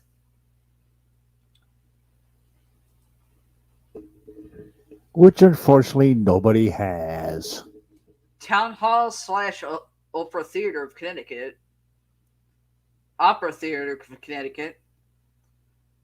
Reports of whispers, feeling of someone right next to you, and feel cold gusts of air. Bacon Academy High School in Colchester. The catwalk in the auditorium is haunted by the ghost of a man who fell to his death while the school was being built. People have witnessed lights being turned on and off when no one is up there. Camp Connecticut. In pictures there have been many orbs near the main gate and near the large sign within the camp. Examinations have shown not to be photo errors or bad developments. Witnesses have seen 40 apparitions standing in front of the gate. As they walked towards them, they parted, letting them know. They walked right in between them. As they got to their car, the figures slowly disappeared. Yeah, some of this is not worded right. Cornwall Bridge, Dudley Road. Deserted town that is said to have gone mad and died off, located in Cornwall, Connecticut. After a long walk through the woods, the path opens up to reveal old foundations. And what was that? What was what? Okay, that was weird. From a lifetime ago, here it is said that glowing orbs of light can be seen swirling around, and on occasion have even occurred during the day. There are many reports of old happenings according to those that visit Dudley Town, hearing faint drum sounds, feelings of dread and sadness. They feel the presence all around you. Now, update though. People are not allowed in there anymore. Cops do watch it. Will ticket even if you drive up there to the entrance. I wonder why. Coventry, South Street, Hale Homestead. Locals have been have long reported ghostly activity in and around the house. Dudley Seymour, an attorney who purchased the home in 1914 and devoted himself to the population of Nathan Hale. Claimed to have seen the ghost of Deacon Hale, the hero's father, peering out of a window. The ghost of a servant sometimes sweeps the upper hall. Nathan's ghost, on the other hand, may account for the sound of someone pacing the floors.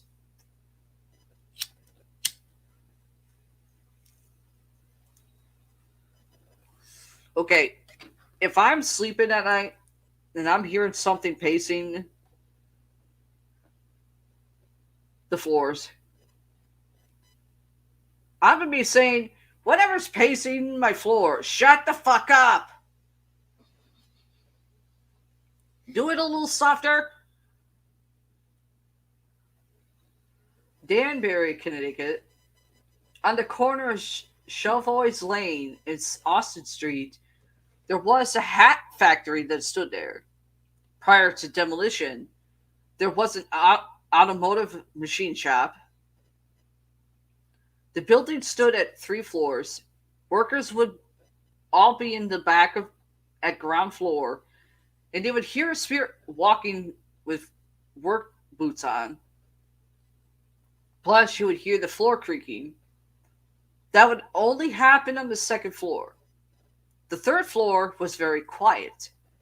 During the day, the electronic eye triggered ringing a bell in the work area. The spirit would enter and walk up the stairway at on the 2nd floor. At midpoint of the building.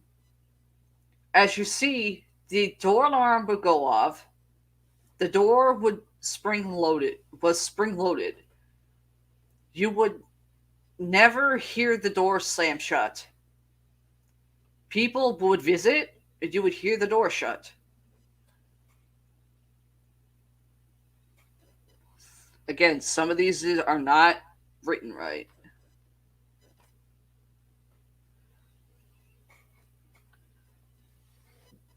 The Terry Whale Park in Hearthstone Castle. Several hauntings are known to exist on the grounds, mainly around the area of the abandoned Hearthstone Castle. There have been reports of shadowy figures, glowing orbs, or mists in the castle's windows or on the roof, as well as surrounding land and the locations of the former servant/guest houses. Some hikers have reported being pushed and sticks thrown at them.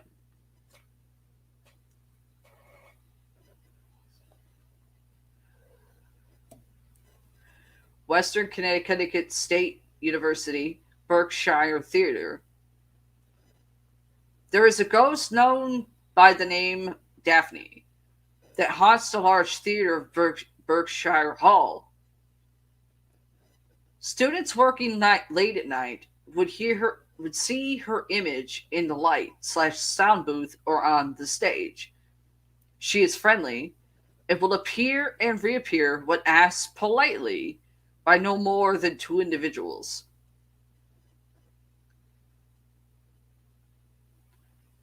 Western Connecticut State University, Fairfield Hall.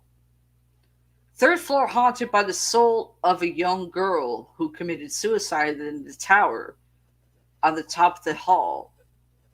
She is known for apparitions in windows and mirrors, running showers, and showing up in photographs. Oh, she's the photo bomber. She is known for making mirrors become never ending and making screaming sounds all through the night. She wants to be let free, or is she just haunting the students who live there? That's actually a question. Does she want to be set free, cross over, or is she just haunting the students?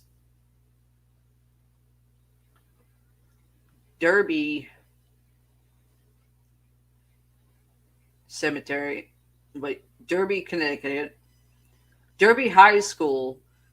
It's not known of any deaths on the school or around the school, but when alone in one of the art rooms, witnesses report a noise as if someone had come into the room, yet the door was closed.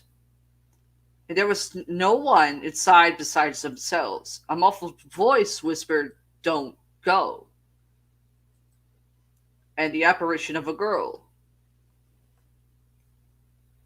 Derby Public Library, also known as Harcourt Wood Memorial Library.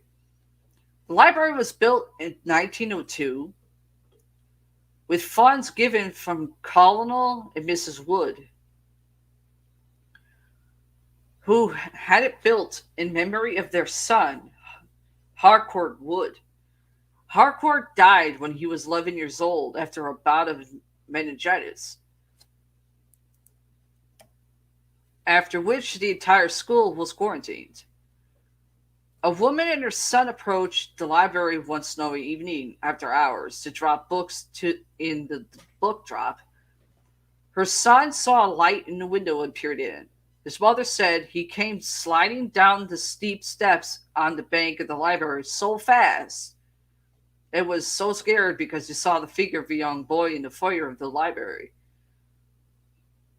Employees have also spoken of mysterious happenings in the library, such as lights turning on and off, doors closing on their own, and other incidents.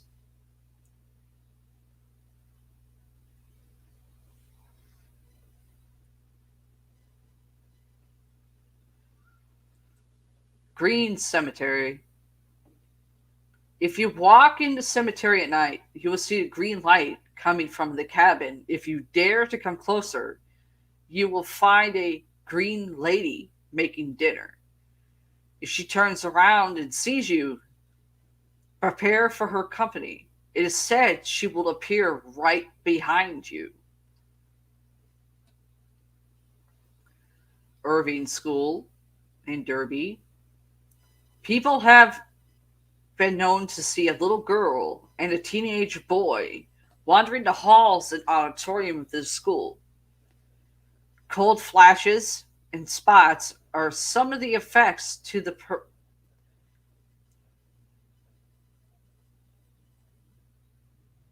Several police and firefighters have also witnessed these encounters.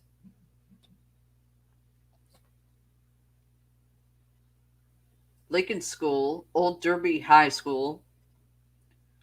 Basement of the building believed that a staff worker used to work there died in the school. In the boys' bathroom by the gym, there's a metal gate where you could see the locker room.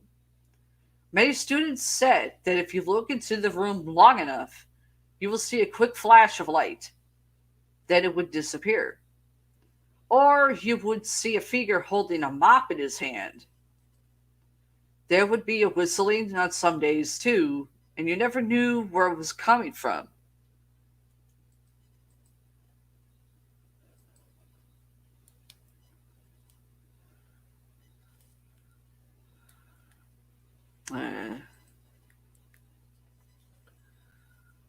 East Granby, Old Newgate Prison. It was originally a copper mine in the 1700s. Became a prison to hold Tories and localists. In the Revolutionary War. It also held Confederates in the Civil War, and now a tourist attraction. In one area of the mine, a man's face is seen in the rock behind because the ceiling collapsed on top of him. The last man to be killed there was trying to escape from the well by climbing up the rope. On his way up, the rope snapped. He was either killed on impact or drowned. East Haddam, Connecticut.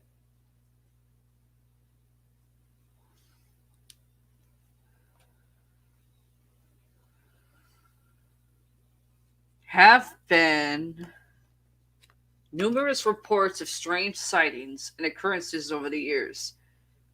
Many locals have seen and heard apparitions, which East Haddam starts the Devil's Hop Yard. How could you name something Devil's Hop Yard?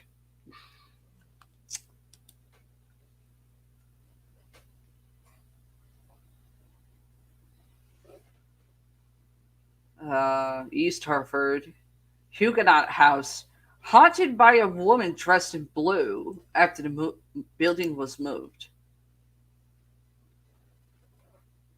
East Haven, Connecticut, Deer Run School. Walking through the North Hall, you can sometimes hear voices and see blood coming down from the walls. No one is sure who haunts the building. Farrah School. In the middle of the night, you can see shadowy figures and hear strange noises. In the woods, there you can hear scrambling noises like someone running through the bushes, watching you or trying to catch you. Often, also, you can hear like a screaming in the woods or possible crying. East Windsor, Pasco's Restaurant, object movement of objects, closing doors, hotspots, etc.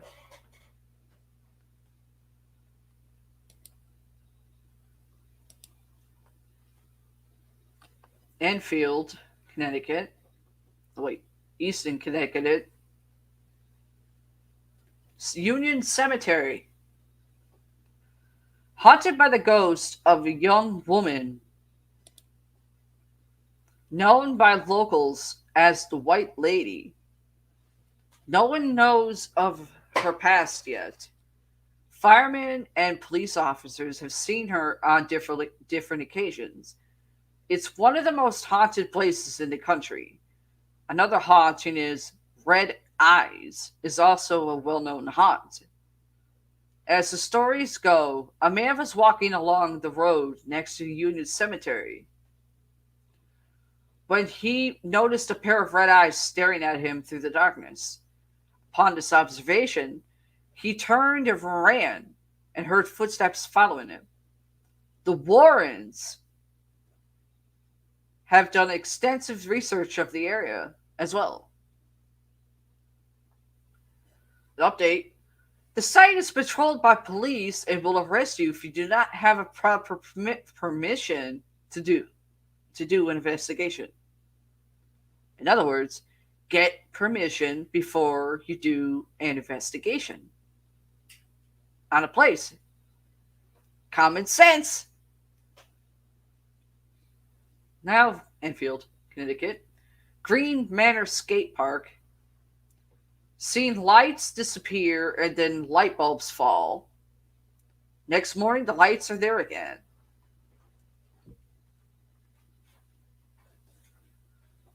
Now we're in Fairfield. Fairfield Hill.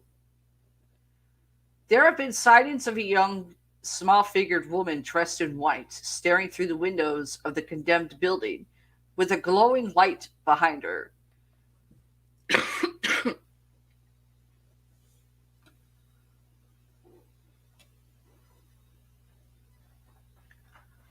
Greenfield Hill Mental Institution. In the small Connecticut town of Newton lies an enormous field containing more than 100 large abandoned buildings that once housed more than 4,000 crazy people. More than 4,000 people. Featured as the location on what is said to be the most scary episode of MTV's Scare, MTV's FearGhostWatchers.com. Fairfield Hills buildings range from the shock treatment building to the Center for the Criminally Insane. The institution had a history of unauthorized lobotomies and mysterious deaths. The unique point unique thing, not point, thing about Fairfield Hills is that it has an interconnected system of underground tunnels connecting most of the buildings to each other.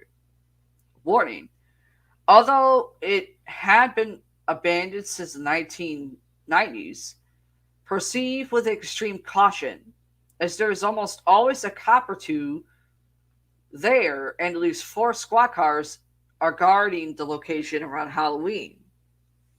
Another update: they will attempt to interrogate intruders and have been known to arrest people. They even said that they caught people in the underground tunnels. It's heavily guarded, so don't even bother attempting to enter without permission.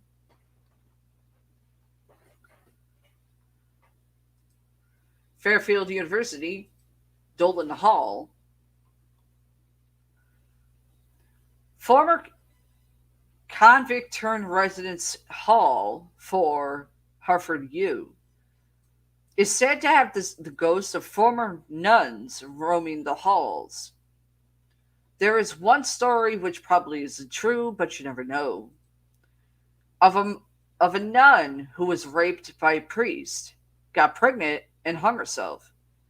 More recently, a student died in one of the rooms, and the room is no longer occupied due to uncontrolled temperature changes.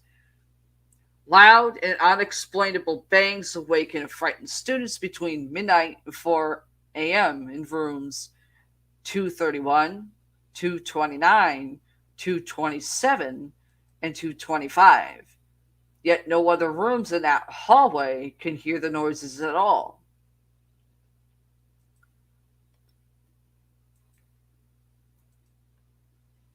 Fairfield University PepsiCo Theater. Theater faculty and students will attest to haunting by Minerva Farrell, who was apparently a costume designer whose spirit frequently seems to visit.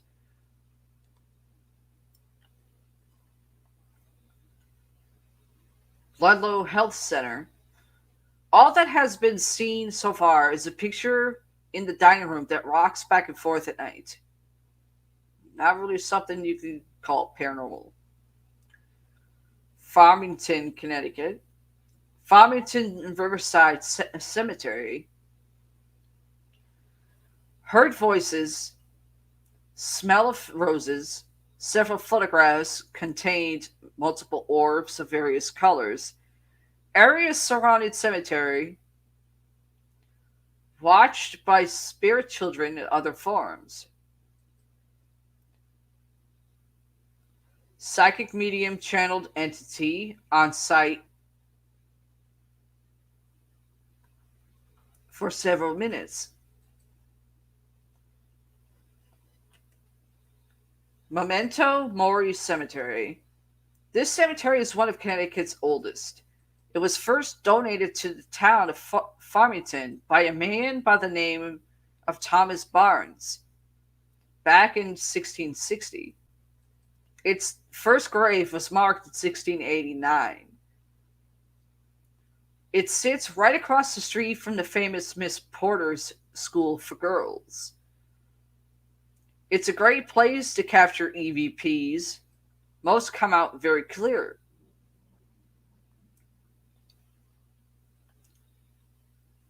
Gastonbury. Blacksmith Tavern, Main Street. Reports of strange things happening there, such as doors closing, things moving by themselves. The place has changed its name and is now a real estate office.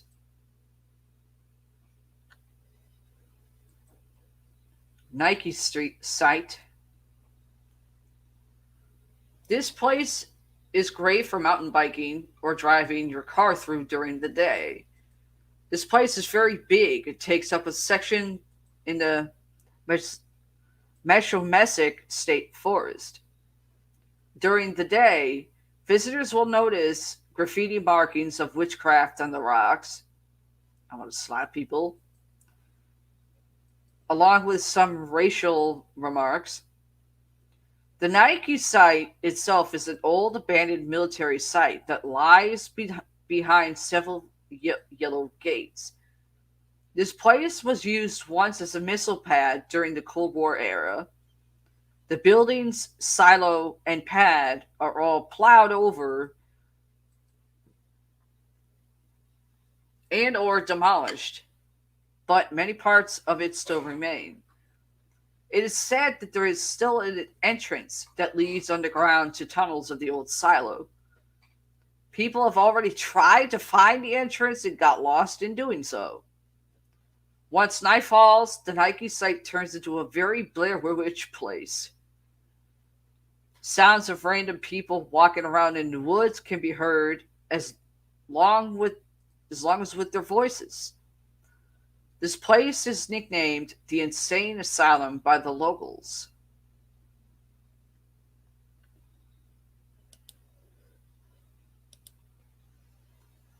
Groton, Connecticut. Ledge Lighthouse. Story has it that John Ernie Randolph and his wife lived at the Ledge Light, which sits in the middle of the ocean, just at the opening of the Thames River. No land around it whatsoever. When there, the wife kept telling Eric that she was unhappy there and too secluded. Ernie made no attempt to move or find another job. So one day his wife took off with a Block Island ferry captain because of his wife's leaving. Ernie became so depressed that he slit his own throat and then jumped to the waters below from the top of the lighthouse. Stories have it that Ernie now haunts the lighthouse. The lighthouse was turned over to the Coast Guard, who mans it. Cadets have reported the opening and closing of doors, the decks being swabbed when there weren't the ones who did it.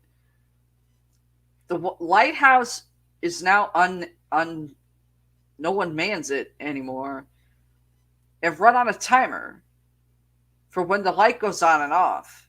Project Oceanology of Groton has summer tours out to the lighthouse, but this is the only way anyone will be able to go there.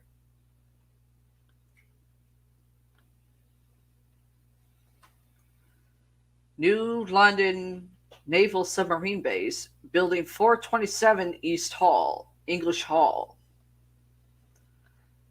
Okay, I'm going to take a break doing this because I cannot speak for some reason. It's not funny.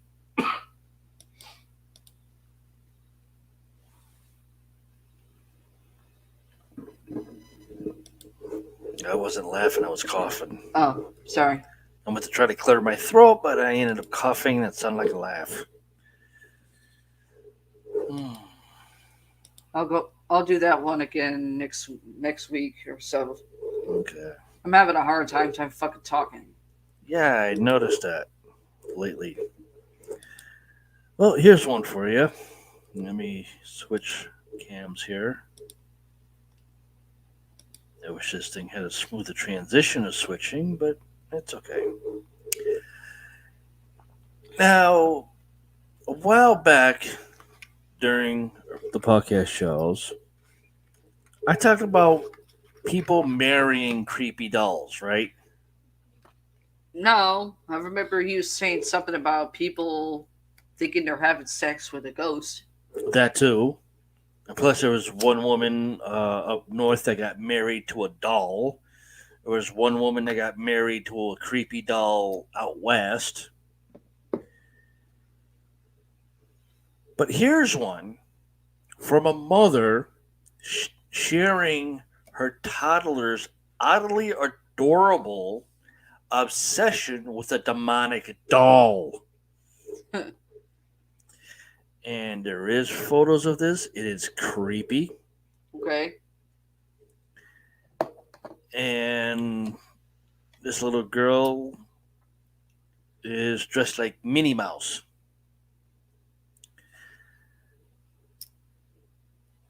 Um, Actually, let me do it over here if I can. Just so that Paralore can actually see this as well as you guys while I try to read the story. So give me a moment. What was this?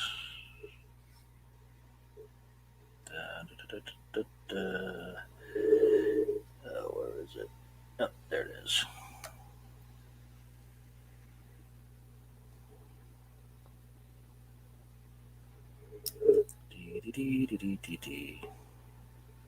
This is going to be a trick and a half for me to do. If it works, I don't want to share that.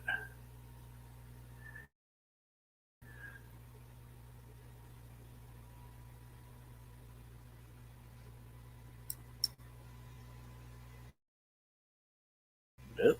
Whoops. I should let it finish loading first.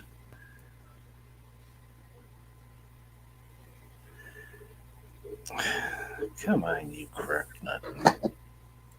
Besides this, let me reduce that down. Okay, there we go. That's the doll. Okay. Yeah. And that's the little girl with the creepy doll. Kids will take delight in whatever doll or dolls Yeah. that they want. Yeah. And I don't know why I'm hearing an echo, but I guess it's okay. Children say the darndest things and choose the strangest toys. I'm just going to leave that picture the way it is so you guys can keep following what I say. A 3-year-old from Florida got into the Halloween spirit early during a photo shoot with her unusual baby doll named Creepy Chloe. Just the name is creepy. I'll get rid of that. Despite her own rosy cheeks and disposition, little bearer Rose fell in love with a baby doll of the undead from Spirit Halloween, whose skin is gray and cracked, eyes are beady and black, and who wears a filthy dress. Never would thought that Spirit Halloween, which is usually a costume store for Halloween once a year, would have something like this. According to the little girl's mother, Brittany B., the little girl and her scary sidekick are rarely separated, resulting in some amusing, strange accusations or incursions. In a post with thousands of comments and shares on Facebook, the 33-year-old mom detailed their latest trip to Magic Kingdom in Disney World, where everyone got in on the spooky spirit. The little girl insisted on dressing creepy Chloe in a princess dress and bringing her along. The mom of two wrote in the post on August 26th, because creepy babies need Disney magic too, I guess. Oh, they need to stay the fuck locked up somewhere. Little girl was set up with a photo shoot at Disney's World's Haunted Mansion theme park, dressed as one of the park's cast members.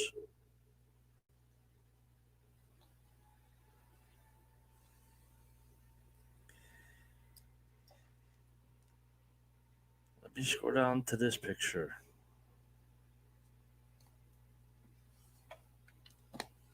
And see if I can kind of decrease the photo a little bit more.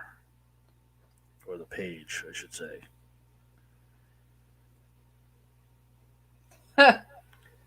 How creepy is that?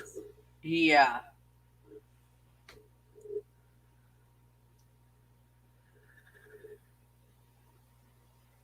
Very.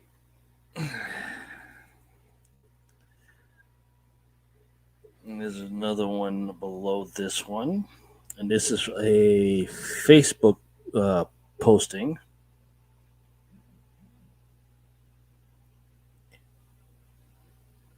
Right there.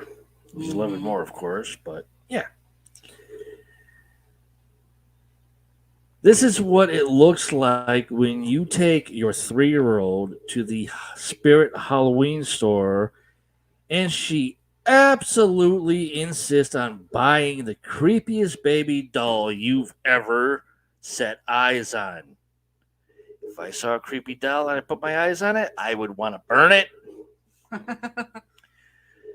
She said, but I'm its mommy, and it needs me. The little girl named the doll Chloe, and I then immediately nicknamed her Creepy Chloe. Should have named her Demonic Chloe. I'm pretty sure Creepy Chloe is stealing my soul when I sleep. I wouldn't blame you.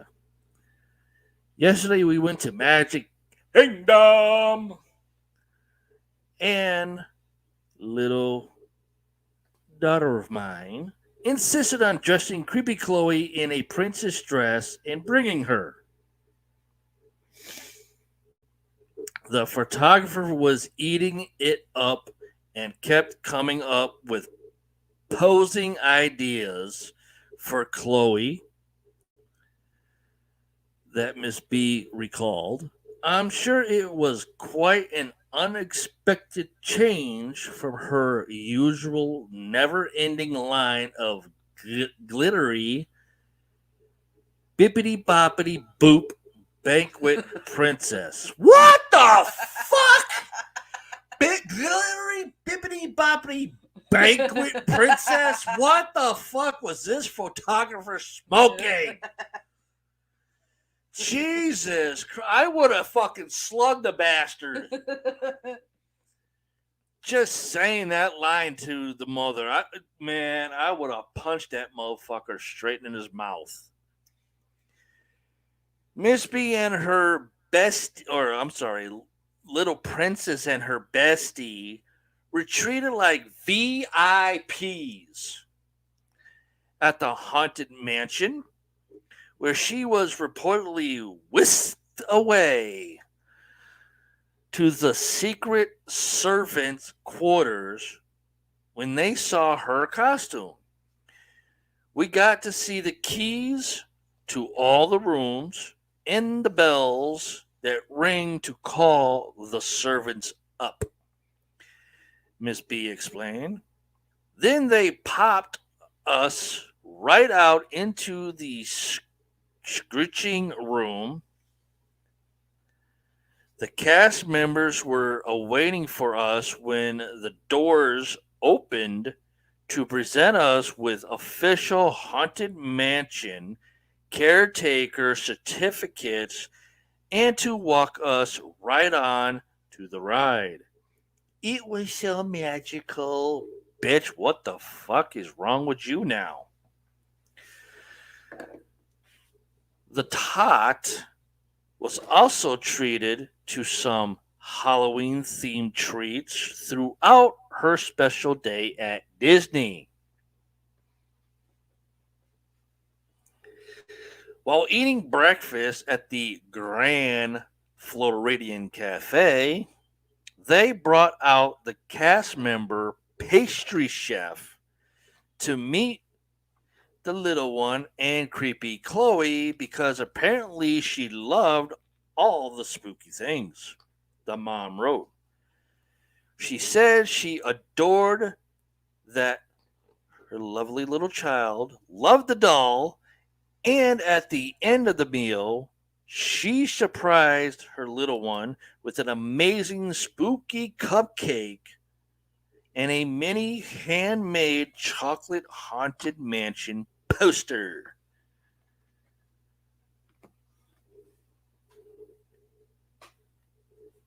Which I'll go down to the next part. And there it is. It's probably something they don't see every day, so they're just like, oh, what the hell? Make this Yeah. little kid's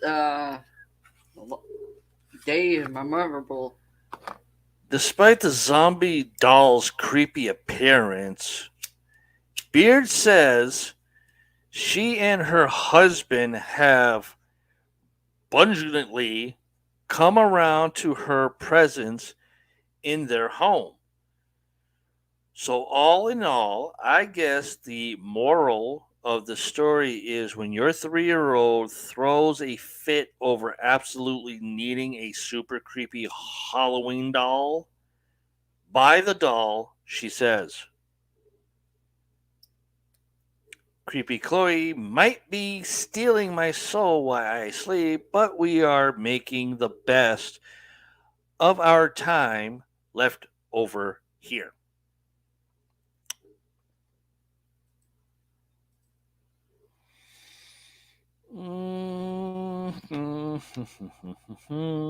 I don't know about that shit.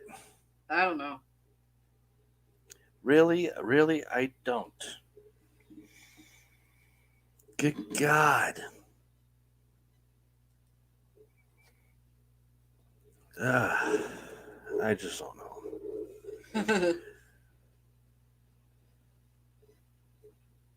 I mean, I've seen certain shit from Disney lately on what they allow in, Yep. what they won't allow in. And it's like I'm seeing between a double standard and a quadruple standard.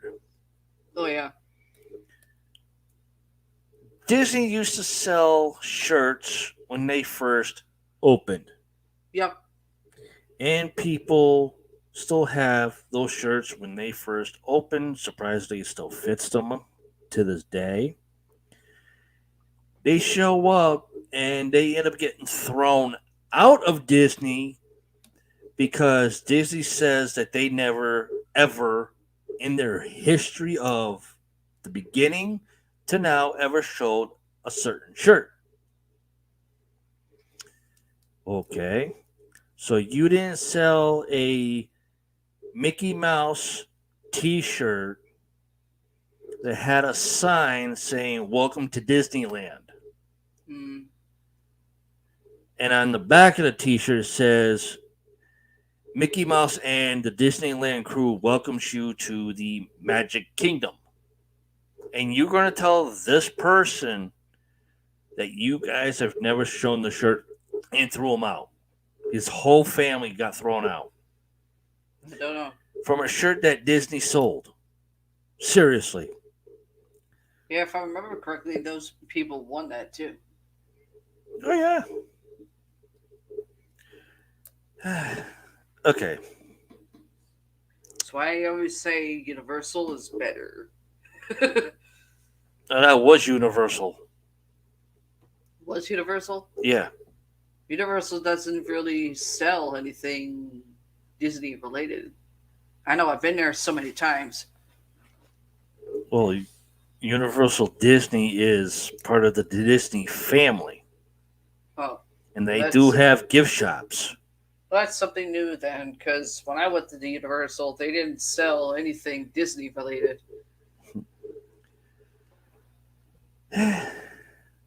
Okay. Here's a good one. And it has to deal with vampires. Yeah. A padlocked vampire. A grave found in Portland with sickle over neck. Archaeologists from the Toron Nicholas University have found a grave from the 18th century containing a female, a vampire, buried with a sickle over the neck to prevent her ascension to vampirism. Excuse me? How can that happen? How can you prevent somebody that's already a vampire to ascension to vampirism? Vampirism and being a vampire are similar, but not really. Yeah, but how did you ascension to vampirism? I don't know. That's something I'll have to research. Another thing I have to fucking research. Among everything else. The concept of a blood-sucking spirit. Oh. So we're going to throw a little paranormal into this one, aren't we? Hey! Look! What? Hey! Hey, bro! Is he actually on? And it's on YouTube. Yeah, I know. I see him. Hey, bro. How you doing? Okay. If you want to keep chiming in, bro, feel free. Talking about vampires here now. That's up his alley. Well, maybe he could figure this one out if he was listening.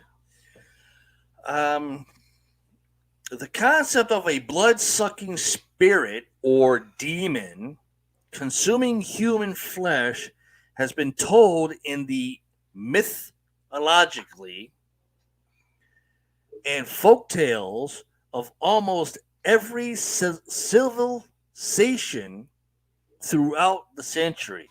Mm-hmm. I thought it was civilization, not Yeah. civilization. People don't know how to spell. Or they just don't know how to fucking write. One of the earliest vampiric, Yeah. okay, depictions stems from Cunei form Texas. That's Tex. By the AKKADIANS Sumerians, ASSYRIANS, and Babylonians, Mm-hmm. where they referred to demonic figures such as the Lilu or the Lithlu. Yeah. Excuse me? What the fuck is a Lilu and a Lithlu? The fuck is that for demonic figures? I don't know. Look it up. It'll probably show you. I probably get a headache if I do, due to the fact that they're two different things. The first one is spelled L. You just said, ah? No shit. The first one is spelled Lilu, Lulu. and the other one is spelled Lilitu. Okay. I'm lost myself. I haven't heard of that term. Either this idiot wasn't paying attention. What the hell was that? Just my ashtray. Shit. Calm down. It's bad enough I've been hearing pops and thumps through my headset here. Every time you were talking, and then you started going blah blah blah blah blah Shut blah, up. and I'm like, what the hell? And I got him over here freaking having nightmares. Ready? Yeah. At least I think he's still over there, but I'm not sure. But anyways, going on. During the late 17th and 18th century, the folklore of vampires. No, hold on. What the fuck? Now we're going to go say that vampires are folklore? It's supposedly folklore. During the late 17th and 18th century, the folklore of vampires, as we imagine, became rampant in the verbal traditions and lore of many European ethnic groups. Yeah. It's just considered folklore. Do we know exactly? Okay. Do we know the difference between folklore and lores? Folklore means it's a fucking myth that never existed that people just made up to scare motherfuckers that have no brain cells. No shit, mine's already at that point. Then you have lores of vampires where, yes, they do exist or they have exist, but they're all gone now. Do they still survive in the world? Do they still come out at night? Or do they come out during the day now and nighttime? That would be a lore, Yeah. not a folklore. Okay. Folklore. Oh, I gotta put this one up. Oh my god! You say it's a sex toy? Holy shit.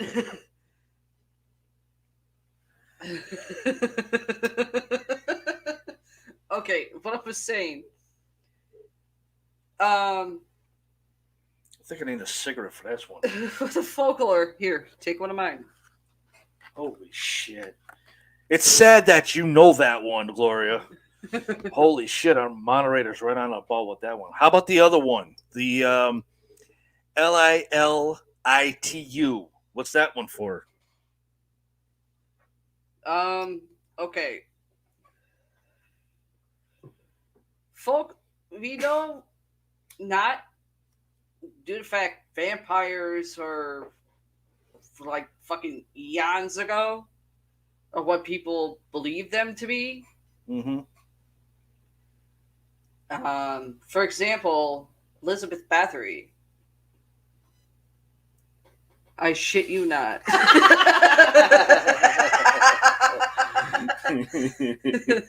Bro, you gotta come on with us on camera. Shit's funny.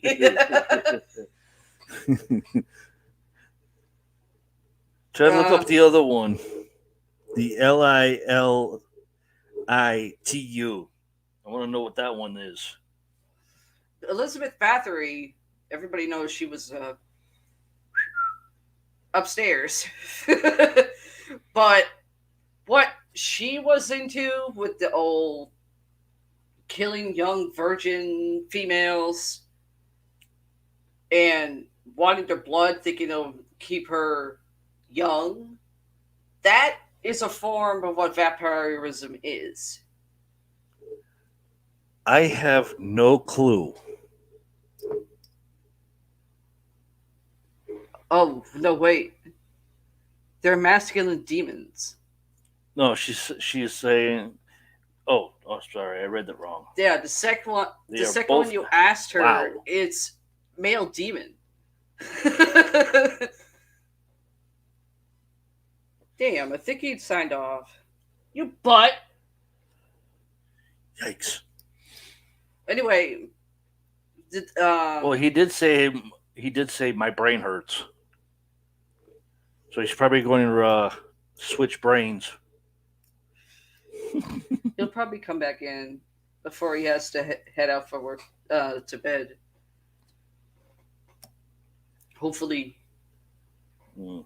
Anyway, the vampire folklore, that all came about because of Bram Stoker, his novel.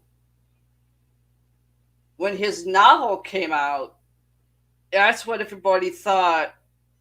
Oh, the other's a female demon. Oh. I wonder if there's a picture of that. Don't look it up. I will later. Well, write it down so you remember. I got the story right here. Oh. I got to save them an email. What a folklore of a vampire is basically, once Bram Stoker wrote his novel of Dracula, is what people depicted what vampires were. That's where the folklore comes out. You got that book, which people only could visually imagine what a vampire is. Right. Then you come to the 1930s. Bela Lugosi becoming immortalizing it, what Dracula / vampire is. Basically based off Vlad Tepes. Yes, first Dracula. Right. My great grandfather. um,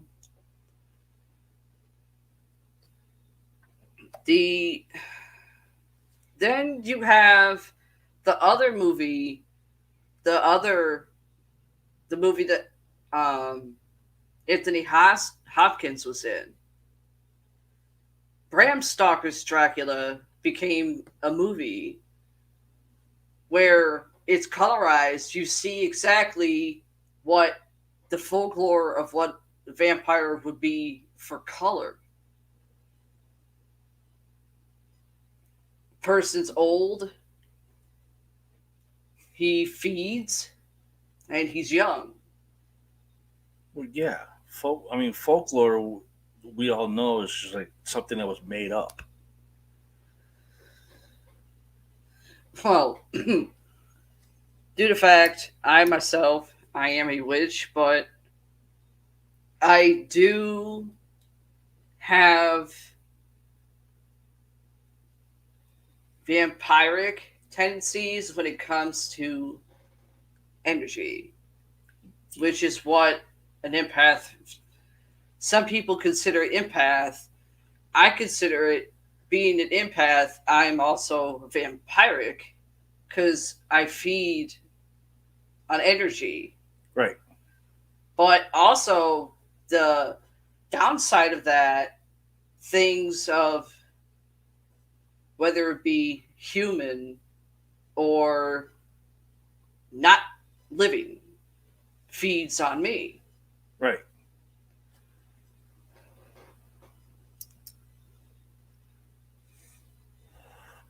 But see, like I said, with folklore, if saying that Vlad Tepes and vampires never existed,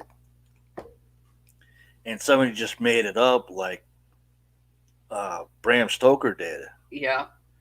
Okay, use that as an example. He just made up the movie with Dracula, figuring, okay, Dracula is this old, drinks blood out of innocent victims, got fangs, Yeah. turn into a flying bat with a head, Or wolf. and it's just to make something kind of realistic as a book or as a movie, which a lot of people think, okay, well, he's doing this, so it's just folklore, so they don't really exist whatsoever, and we see bats flying around. Oh, are they a vampire? No, they're just regular animals. Yep. They don't suck blood. No. They just fly around looking for food. Okay, folklore. Everybody's going to go with that. But how would you determine what was real as a lore in tradition due to the fact that Vlad Tepes did exist way back in time to where now you really don't have vampires like Vlad Tepes in the living, but people just emulate from the movies and saying, oh, yes, I'm a vampire. Or in a female perspective, yes, I'm a vampiress. Are they going off the folklore of it? Or are they going on the lore of it? Yeah. I would literally put everything that I know of lore for that being real. Mm, Folklore, not so much. If you believe in the folklore, you're just a wannabe vampire or vampiress. A lot of folklores I really don't believe unless there are hard facts and truth to it. yeah. Not just something that somebody's going to make up. Because when I first saw Dracula from Bram Stoker, the very first one in black and white, I just thought it was bullshit. Yeah. I thought it was ridiculous. I thought it was made up until I actually found the facts of it. And it was like, oh, he's basing his movie of vampires off of Vlad Tepes back in the early hundreds. Yeah. It's like, okay, this makes more sense now. So it's not a folklore, it's actually a lore, which is true. Then we come up more further to Bram Stoker. Even further, where he changed a lot of shit to where his lore Became more Became- fantasy. folklore, which is okay. Can he back this up? He has tried, but there's still nothing there, so it's fake. Then you had somebody to kind of do like a reboot of Dracula called Blackula, That was stupid. which was like, what the fuck is this guy doing? Is he taking folklore and lore and combining them together Yeah. to do a folklore lore, which is really ridiculous? But anyways, we're gonna go on here. They were described as the revenge of evil beings, suicide victims, witches, corpses possessed by a malevolent spirit, or the victim of a vampiric attack. How does that work? Energy. During the 18th century, vampire sightings across Eastern Europe had reached its peak, with frequent exhumation and the practice of staking to kill potential revenants. This period was commonly referred to as the 18th century vampire controversy.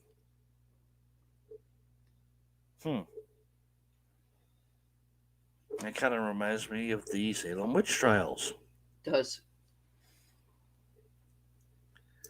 Archaeologists found the burial near Benghazi, a city in northern Poland.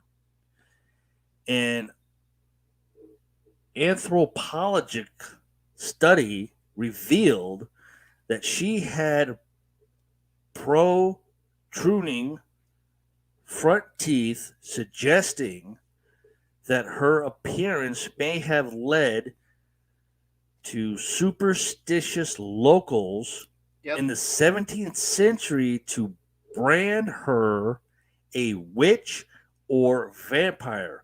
How are you going to put those two together? She's know. either a witch or she's a fucking vampire. A witch don't have vampire teeth. A vampire or vampiress has fangs with teeth. You can't say witch or vampire. I'm sorry. In fear of her ascension, a sickle was placed around her neck while a padlock was tied to the toe on the left foot.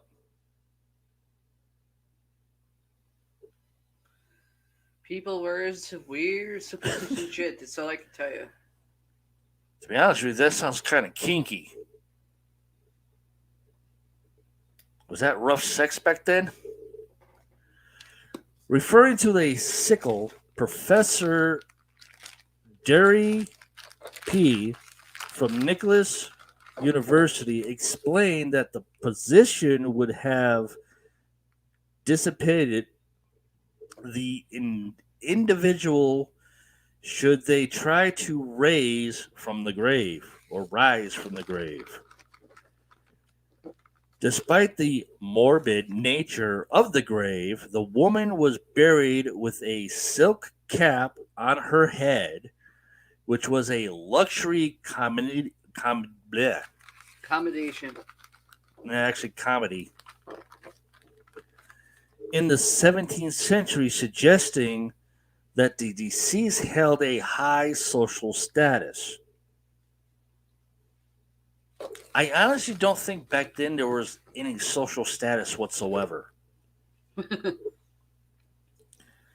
Previous burials have been found in Poland showing anti-vampiric customs, such as several skeletons with severed heads, unearthed in Cargo, or a burial in Kimi Promosi, which had a brick forced in the mouth. However, this is the first example in Poland where a sickle has been positioned to prevent ascension to vampirism.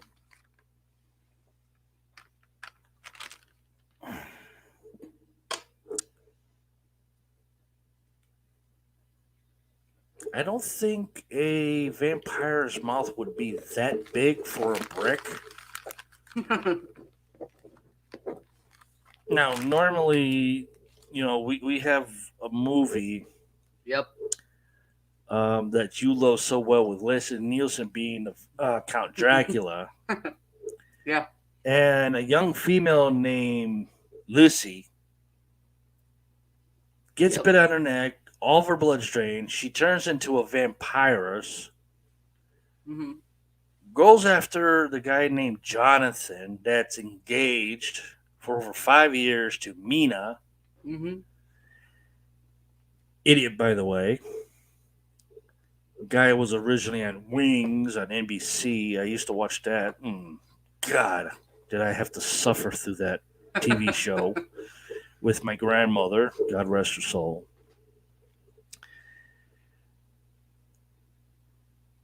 And he used a stake to put through her heart. Yeah. And back in history, that's how you would kill a vampire or a vampiress. What's the deal with the brick? I don't know. Where did that ever come up for a vampire and vampires to put a brick in their mouth so they don't rise from the grave? Don't know. Something you have to research. I have a long time ago when I first heard about vampires and Vlad Tepes and how he was killed. Yeah. I mean, he was killed with a stake through his heart and a brick shoved in his mouth. Supposedly, that's only one legend. Well, I wasn't basing that off of a legend. I know. I was basing that was based off of a fact. Yeah, there's also another one where he was beheaded. That was afterwards. Yeah, no. That was So- afterwards. Vlad Tepes was impaled with a spike through his heart and everything, and a brick in his mouth. Then years later, it was, Vlad Tepes was beheaded and a brick was put into his mouth. And I'm like, where the fuck did these idiots come up with this shit? Because to me, honestly, I just started thinking, it's all folklore. Is there an actual way to kill a vampire back then? Which was it? A stake through the heart or a brick in the mouth and cutting off their heads? I don't know. No answer, no conclusions whatsoever. I just say it's all non-factual bullshit. That's it for that story. I don't know if I read this one. Oh no, that's right. This story was way too long. It was the declassified UFO photos from the 60s and 70s. That was way too long. Yeah. I have to put that up on the site or in the phone board. I keep forgetting about that.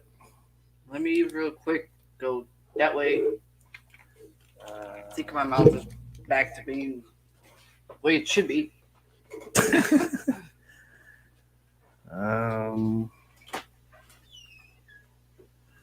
Woman claims security camera caught small dinosaur running through her backyard. It can run fast. Okay, this should be a good one. Yeah, there is a video of it, which is only 48 seconds long, but I can't play the video up here. A Florida woman is claiming that her security camera captured a baby dinosaur running across her yard in the early mornings of April 18th. Homeowner Miss Ryan has divided social media after sharing her security cam footage with Fox 35 Orlando. Any animal we can come up with that would be walking at 3:40 in the morning wouldn't walk this way. She explained to the outlet, maybe I've watched Jurassic Park too many times, but I see a raptor or some other small dinosaur. Ryan went on to disagree with viewers who suggested it was some type of bird. Whatever it appears to have front legs, she said, I'm sticking with raptor.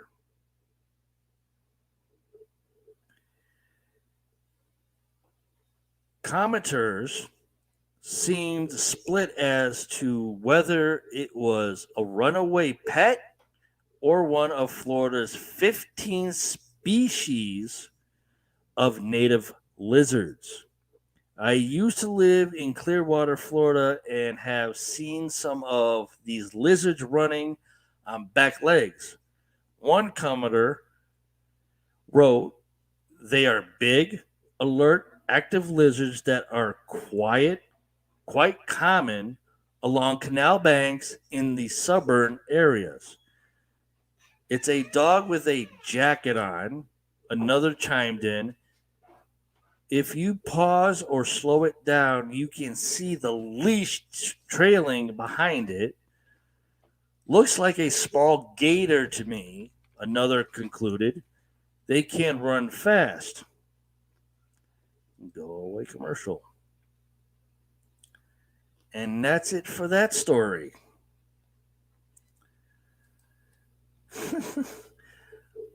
I would love to try to play this video, but I know that my channel will get a copy strike on it, but this is ridiculous that this woman is sticking to her story for this.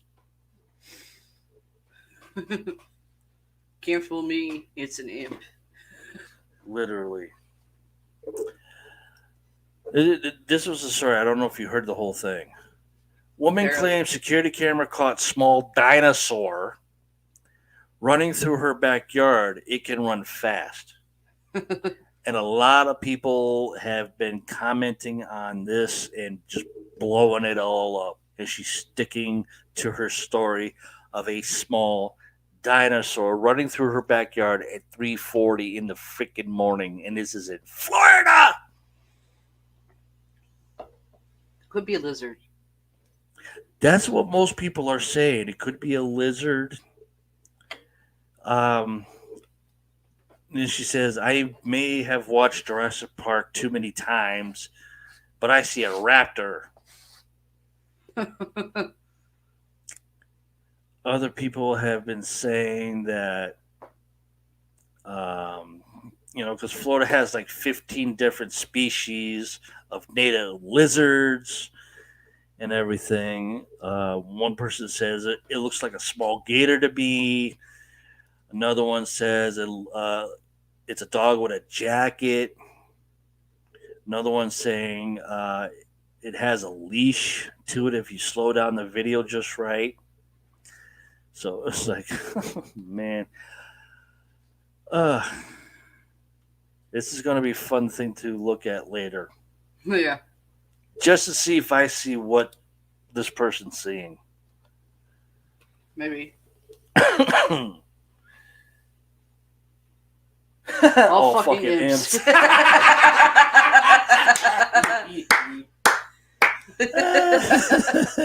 Florida people are stupid.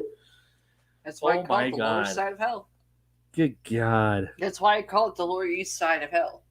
Oh my Lord. Jesus Christ. Okay. I'm kind of ready. Kind of ready? Yep. We're going to do some more drinks. Where we left off. Okay. Well, this other story is way too long as well. So this one will go up on either the website or the forum board that's linked to the website. The Pentagon should release dozens of UFO videos. Is that story? But I'm gonna need time to put all these up. So enjoy. Okay. First, starting with the P's. I would have done this one last week also, but I didn't realize I had way too many pages. The drinks that these are real drinks. Drinks that are actual sex innuendos for straights and LGBTQ plus. Music, movies, actual paranormal has you saying, what the fuck did I just hear?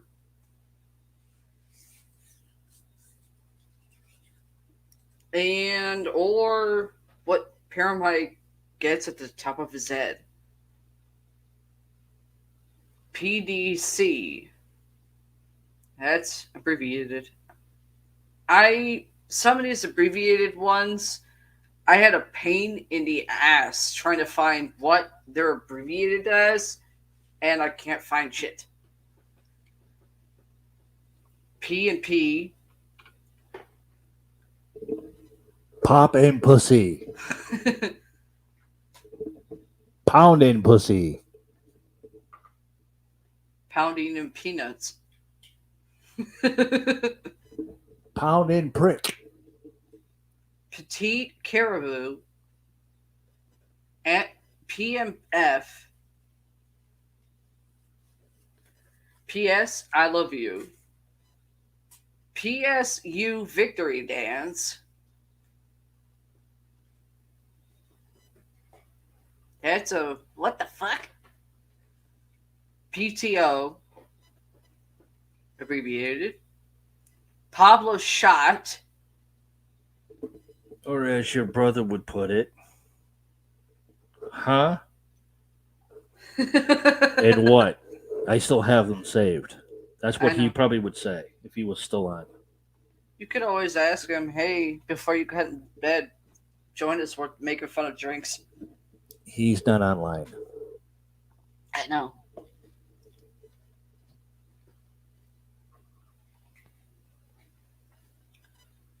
Pabst, Smurf, Pac-Man, after the video game, Pacific Dwag, Pacific Wet Dream, that's an innuendo, Pacifica, Pacifist, Pacarita, Packle Mix, Pada Battery, Patty's Caffeine, Pi Noso, Pain de Epicus,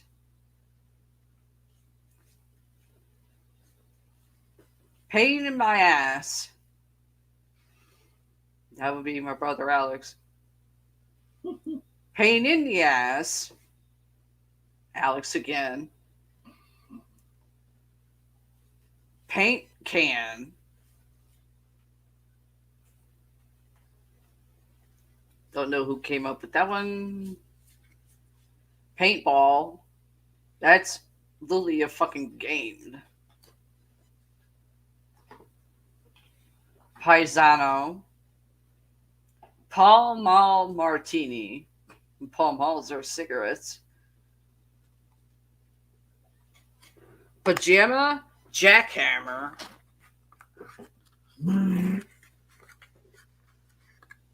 Pam Summer Juice. Innuendo. She can keep her legs shut. Pamayo. Pample Moose. Pan D Cafe Inferno.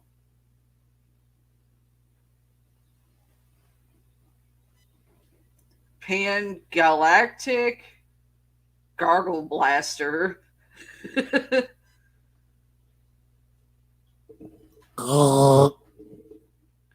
Panamaniac. Pancake. That's literally pancake, and that's a food. Pansy Ass. Your brother. Alex. Both. Don't call him my brother Pansy Ass. He's not Pansy. Far from it. He'd be saying, fuck you, Mike. Panther. Batty. Panther Juice. No, thank you. Panther Piss. Ew. Panther Sweat. No. Panty Burner. Eh? Innuendo. Panty Dropper. Innuendo. Two versions for that, too. Panty Dropper Punch. Innuendo. Panty Hamster.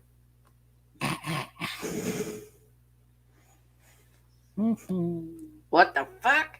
Panty of Remover. Innuendo. Panty Ripper. Skip. Innuendo. Panty Thief. Papa Muminick. He. Papa Smurf. Papa Jenna.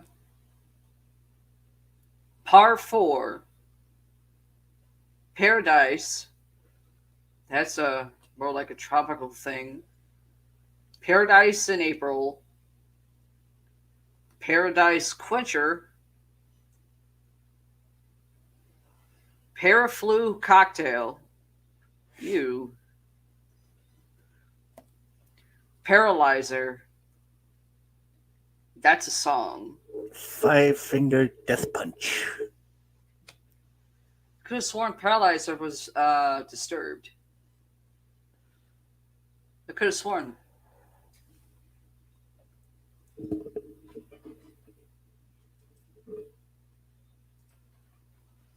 Pararappa, the drunk rapper. That's a what the fuck? Park Avenue, Park Lane, Parrot Perch, Parrot Head, Martini, Particle, Partridge in a Pear Tree. Stupid fucking verse for a stupid fucking shit song. Okay, Five Finger Death Punch. You said? No, I said Oh, Disturbed. yeah. Oh, Paralyzer. Yeah, Paralyzer. Let me see. I could have sworn Disturbed did Paralyzer. Let's see. I'm looking at Five Finger Death Punch first. Party Boy, Party Girl, Party Jungle Express, Party Man, Party Maniac, Party Starter, Party Woman, Pazzini Express, Passat, Passac Valley Orgasm, innuendo, passed out naked on the bathroom floor. That's a what the fuck? And innuendo. Passion. Passionate Willie. Innuendo. Passionate Kiss. Passionate Mist. Passionate Strap. Innuendo. Passionate Screw. Innuendo. Passionate Taro. Passionate Virgin. Innuendo. Pass out. That's what you're gonna do when you drink too much. Pass out. Patriot Missile.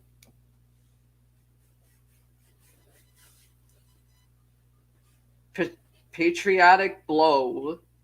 Innuendo. Patty's Blowjob. Innuendo. Paul Raspberry. Paul Ligno. Papa Supreme. PB&J. Peanut Butter and Jelly.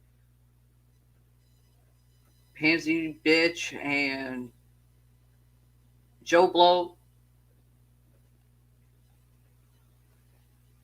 Pea Soup. Yeah. Peabody. Peach Beseech. Peach Blaster. Peach Blow Fizz. Innuendo. Peach Bullfrog. Peach Bunny. Peach Flambe.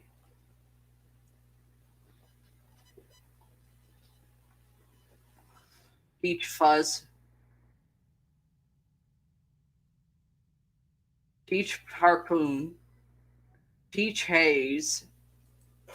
Peach House. Peach Magnifico. Peach Me Timber. Innuendo. Peach Melissa.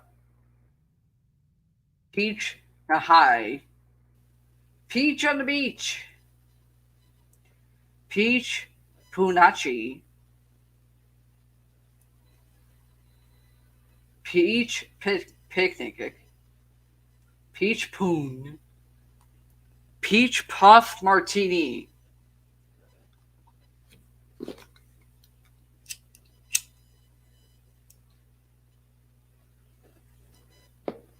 Peach Shies. Peach Treat. Peach Up. Peach Up Curry. Kyrie. Peach with a Punch. Peaches and Dreams. Innuendo. Peach face. Peach tree square. Peach chumba. Peachy. That's my phrase. Well, my brother's phrase. Okay. Ant as well. Okay, for paralyzer or Mhm. paralyzed, it was finger 11. Figure 11, they did Yes. paralyze her? Yes. Could have sworn it was disturbed. Nope. Because I looked under Five Finger Death Punch, wasn't them. I looked under Disturber, wasn't them. It pulled up finger 11. Ah. I was in the fingers category, just not the right group. Peachy Fuzzy. Peachy Grace. Peachy Green. Peachy Haynes. Peachy Keen. Peachy Keen Martini. Peachy Christie. Peachy Pirate. Peachy Red. Peachy Screw. New window. Peachy Screw Gin Fizz. Innuendo. Peachy Yogurt Cooler. Ugh. I don't need anything with a Y or a G in it. Peacock's Tail. Peanut butter and jelly sandwich. Yuck. I don't mind peanut butter and jelly, but not as a drink. Peanut butter and jelly smoothie. Peanut butter cup. That's actually a candy.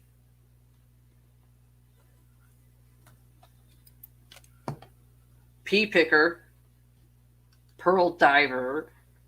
Pearl jam. That's a music band. Peachy Mignon. Peckerhead. That would be shithead. What I call shithead. Peckerhead. And at times, Alex. Pedialyte. Pee Wee Herman. Good night, Gloria. Night, guys. Okay. Beware the imps. Night, Gloria. Gotta go. Beware of the imps.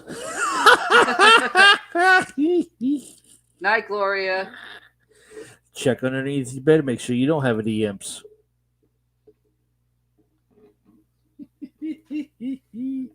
PJ Fuzz Lemonade. P. John's Kiss. Peekaboo. That's a stupid kid thing. Peekaboo. How that became a drink, I have no idea. Peep Show. Pegu. Pelican. That's a bird. Pelston Hottie. That's a what the fuck? Pelticado. Pelvic Crusher. That's an owl. Penis Polaris. That's an innuendo. And a what the fuck? Penalty shot. Penetrator. Innuendo. Penalty shot. Also an innuendo. Penguin is a bird. Penguino. Pennsylvania Dutch Horse and Boogie Bomb. That's a mouthful. Try saying that 3 times. Pensacola Bushwhacker. Innuendo. Penthouse. Penzance Cocktail. Pepito Lolito. Pepito Lolito. Pepper Eater. Pepper Jack. That's a cheese. Pepper Slammer. Pepper Clear. Peppermint Aztec, Peppermint Beach,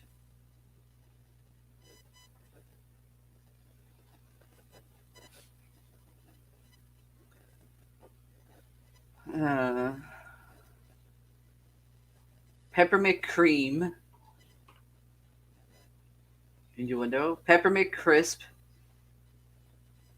Ah! Fuck! My phone.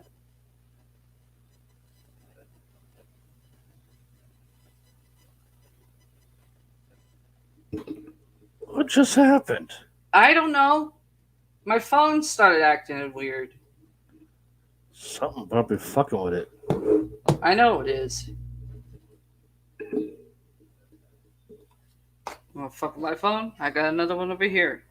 Jerk off. Ah, that's what I thought.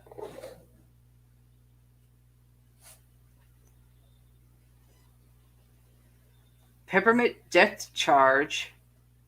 Peppermint Patty. Pretty good candy.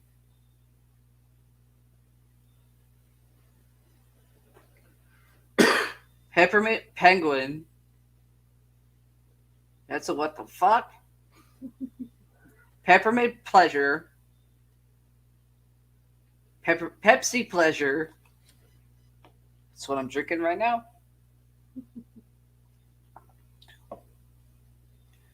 Pepto Bismol. Ugh. Why did that become a drink? I don't know. Peregrine's Peril. Peppermint Cherry Cheesecake. Perfect Cherry Cheesecake. Perfect Flaming Dr. Pepper. Perfect Kiss. Perfect Lady. Perfect Parrot. Perfect Screw. Innuendo. Perplexed Pimp.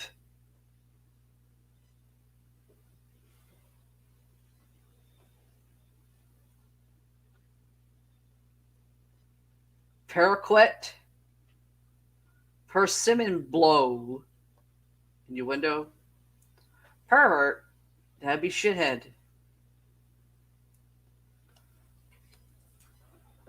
And at times, my brother Alex was a pervert. Or I should say perv. Pastidical Cherries. Pete's Dragon. A Disney movie. Peter Pan Cocktail. Oh, my brother Alex came in here.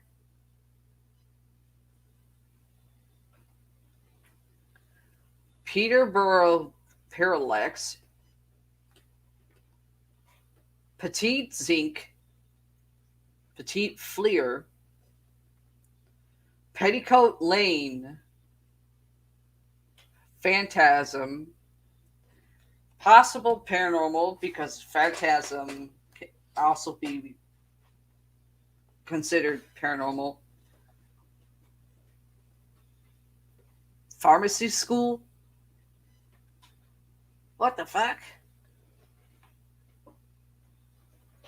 Pi Psycho. What the fuck? Phil Collins. One of Paramount's favorite singers. Phillip Island Firewater. Phillips Head. That's a screwdriver. A tool. Phillips screwdriver. A tool. Fishbowl Punch. Fizzle.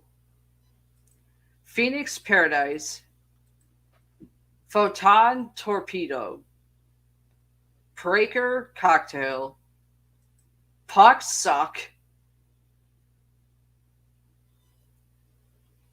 Another way of saying it, Fuck Suck. Phuck. Innuendo. Also, Psychedelic Summer. When you're on some drugs. Pick Walsh, Piccadilly Punch, Picador, Piccalilli, Picasso 1, Piccadilly Cocktail, Pick Me Up Jose, Ole! Pick Me Up, Picker's Peach, Pickardoo, Pickled Mountie, Pickled Rusky, Pickled Tink, Pico Mary, Pecan Briere, Pictionary Punch, Peace of Mind. That's sometimes what I do. Pied Piper, Pydra Padamarde, Pierce Clit, Ow, Innuendo, Pierce Navel, Innuendo, Pierce Nipple, Innuendo, Piglin, Pile Driver. That is a wrestling maneuver. Wrestling finisher. Pillow Biter, Innuendo, Pillow Mint. That's a candy. Mint on a pillow, that's a candy. Pim's Turbo, Pimp and Ho, Pimp Cocktail, Pimp Daddy, Pimp Juice, Pimp Punch, Pimp Ride, Pimp Slap, Pinata, Pin Chaser, Pincher, Pine Cone, Pine Needle, Pine Orgy, Pine Saw Shooter, Pineapple Bar, Pineapple Francine, Pineapple Fuck Me Up, Pineapple Hornblower, Pineapple Jupiter, Pineapple Monica, sorry. Pineapple Power, Pineapple Puncher, Pineapple Slap, Pineapple Martini, Pinocchio,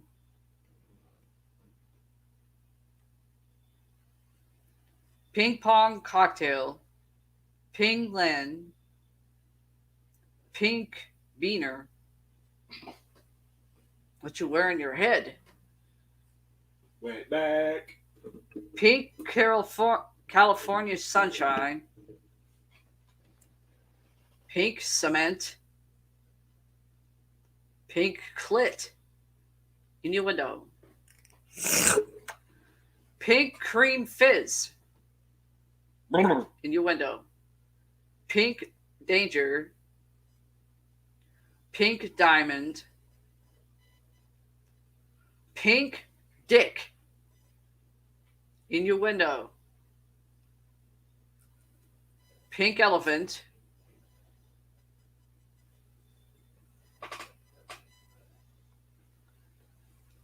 Pink Elephant Ears, Pink Elephants on Paradise, Pink Face Liar, Pink Fix, Pink Flamingo, that's a bird, Pink Floyd, good band, Pink Fluffy Clouds, that's sometimes what you see at night, see in sunset, Pink Forest, Pink Fuck,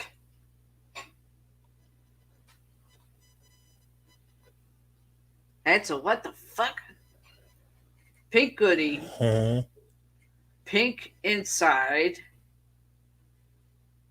Pink jacket. Pink jinx. Pink lady. Pink lover. Pink mafia. Pink Mikey. No. Pink milk. No. Pink Mishi. No. Pink monsoon. That's a bitch to make. It's not really hard to make. It's just one of those drinks that's kind of complicated. Pink mousse. Pink and tart. Innuendo. Pink and wet. Innuendo. Pink Panther And fucking cartoon character. in a movie. Mm-hmm. Pink Panther shake. Pink panty pull down. Innuendo. Pink panties. Innuendo. Pink panty dropper. Innuendo.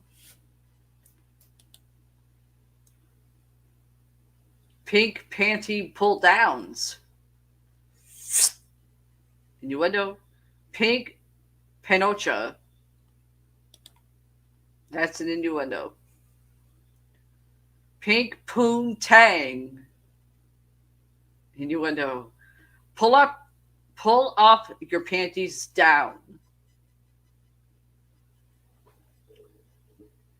That's a double entendre. Pink pussy slam. Rough sex. Pink rain.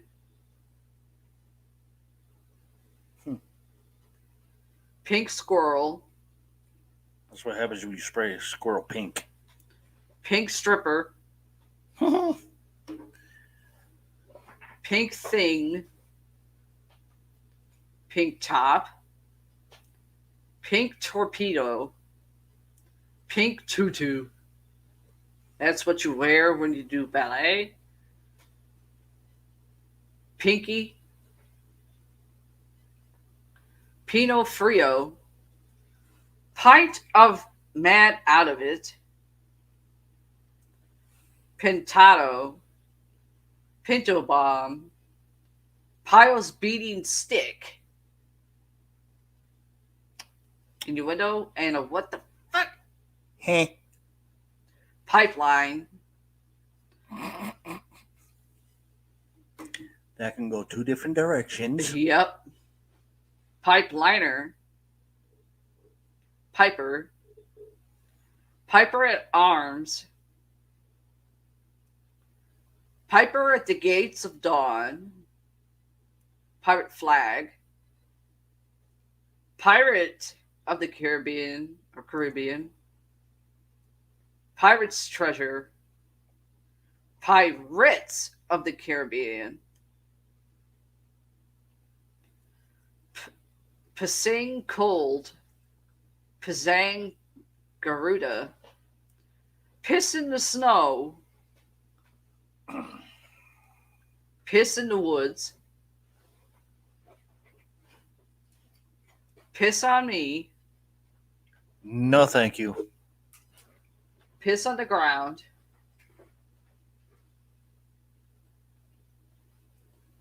Piss Water. Piss McGillis.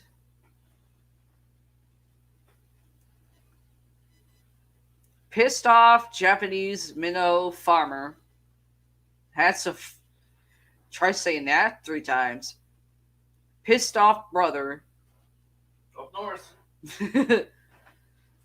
Pissed Off Italian Brother. Definitely up north. Pissed Off Italian Sister. That's you. Pissed Off Irish Brother. Nobody. That's up north. He's Irish too, remember? Oh, that's right. Up north.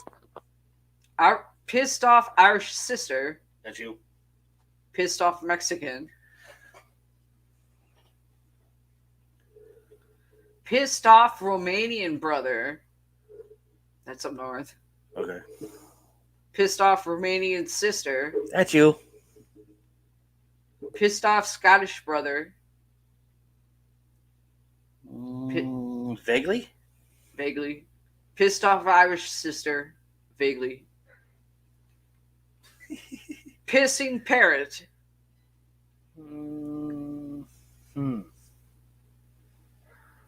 North or afterlife? I don't know. That one always gets to me. Pitbull on crack. And that's one in the afterlife. Pit stop. Pitbull on rabies. That's up north. Pixie stick. That's that little sugar candy stuff. Yeah, I know. Good to make drinks out of too. Yeah. Just too bad you can't find them anymore. Pajolter Bay. Plain Jane Screw. Innuendo. Planet Smasher.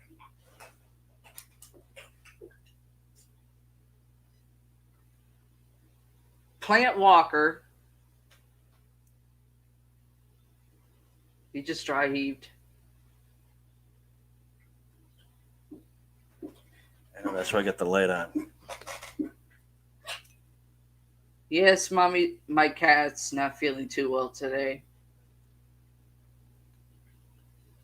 Some water babies. Plasma Cutter. Plast Knockout. Plaster Possum. I've actually seen a plaster possum before. It's actually fucking hilarious. Platelets. That's what's in your body, or what has to get into your body. Thank you. Plantina Blonde. Platinum Bullet. Playboy by Bunny. Innuendo. Playgirl. Innuendo. Playful Princess. Never had one of those. Nope. Play It to Bomb. Playmate. Innuendo. Plead the Fifth. It's a U.S. Constitution thing. Pleasure Dome.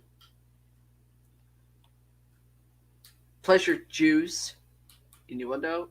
Plenty O'Toole. Plam Soul Cocktail. Pocahalla. Pokemon. Pocket Ball. Pocket Rocket. That's an innuendo. Yep. On Glad both you caught accounts. On both accounts. Pure Fantastic. Poison Apple. Fucking Cinderella bullshit. Poison Apple is Snow White. Oh, Snow White, that's right. Poison Ivy. That's a game in my character, and that's a character in my game. Poison Milk. Poison Purple Death. That could be considered paranormal because of witchcraft potions. Poison Sumac. That's Poison Ivy leaf. Poisonous Dog. Poker Face. Lady Gaga song. Polar Bear. Gizmo. Polar Bear Cooler. Polar Bear Swedish Style. Polar Raz. Polar Roller. Polish Butterfly. Polish Chocolate. Polish Flameberry. Polish Professor.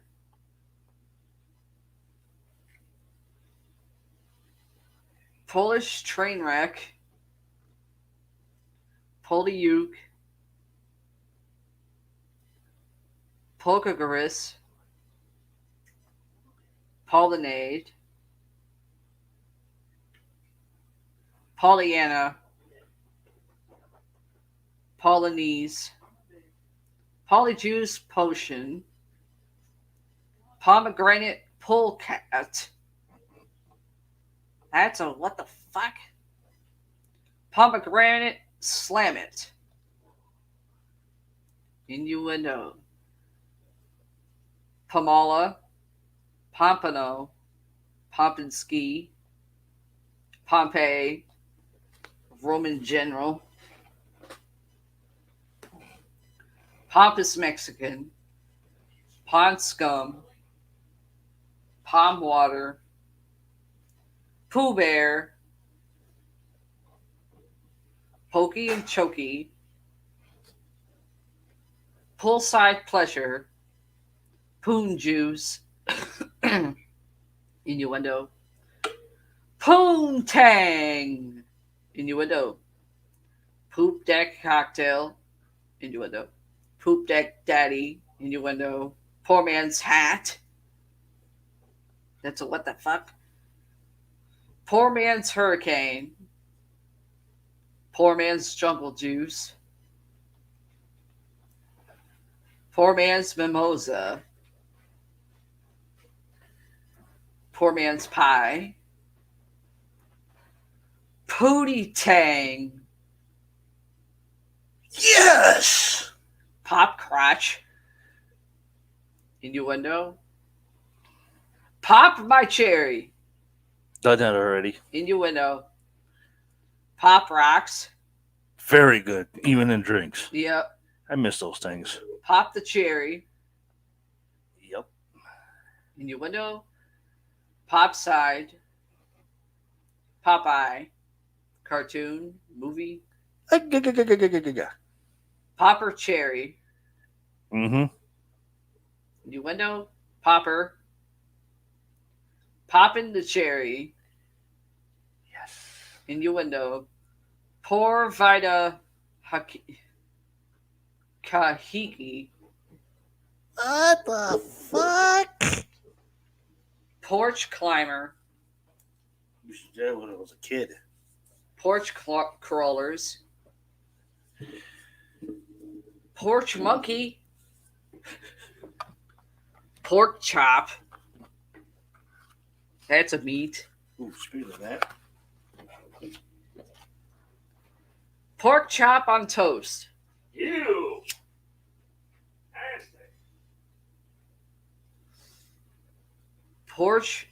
Porky Bone,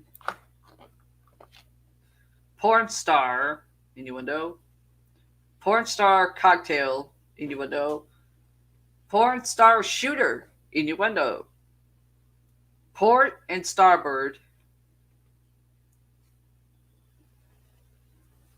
Port Arsis, Port Cobbler, Port Eggnog, Sorry about that. Port Side, Shipping reference. Port Wine Eggnog, Yeah. Porterhouse Blue, Ugh. Postman, that's a male person, Pot of Gold, And also a song. Potent Possum, Potpourri, That's what you cook on the stove. Pooh's Coop Puddle. My phone's doing it again. Sounds like something that came out your ass. Yeah, my phone's doing it again. You motherfucker. What's it doing? It keeps starting and stopping.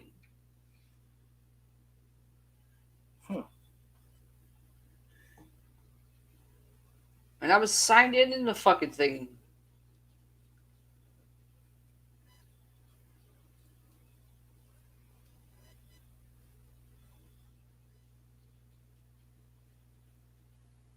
It says you're still on. Viewing it.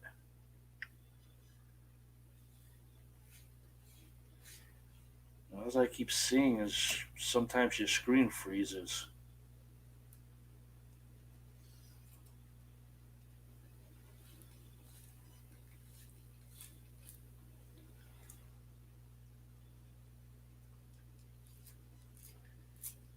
There we go.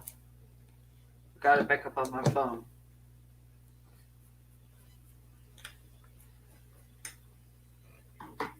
There we go. Got it back on my phone. Okay. We're good. What was I? Oh, yeah. Pound my kitty. Innuendo. Later.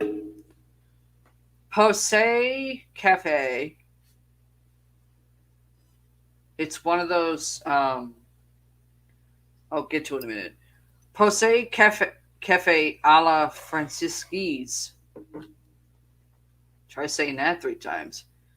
I want to say it sounds wetbacky, but it also sounds more Germanish. It's French. Posey Cafe Standish. Posey La Amore. That sounds like something from the Renaissance. Posey La Alamore. That's Italian. Posey Mozart. Posey Rapier. Those. Okay, that sounds like half Italian, half French, and half Irish. It's a combination of all 3. Oh, is it? Yes. Hmm. It's a pain in the ass to do. What it is, it's like a parfait, but it's a drink. Oh. It's a pain in the ass to fucking do. I lost count how many times I had to do it before I got it right. Ew. The a la more and other ones, that's the liquor.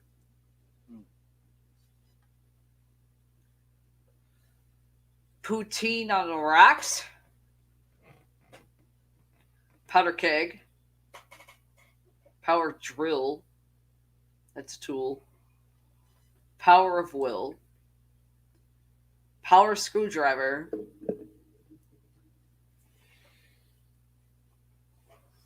Prado. Prairie chicken. Prairie dog. Prairie fire. Prairie oyster. Prawn salad. Ew. Praying mantis. That's an animal. That's a bug. It's an animal. Preakness cocktail. Huh? Presidente Seco. Presticles, spectacles, wallet, and watch. That's a what the fuck? Presto cocktail. Preston.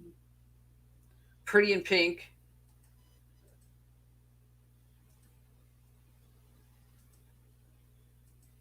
Pretty martini. Pretty Ricky. Pretty thing. Prickly pear, which is a fruit. Prickly porn star. Innuendo. No, thank you. Prince Elizabeth Martini. Prince Igor's nightcap. Prince of Normandy. Prince of Wales.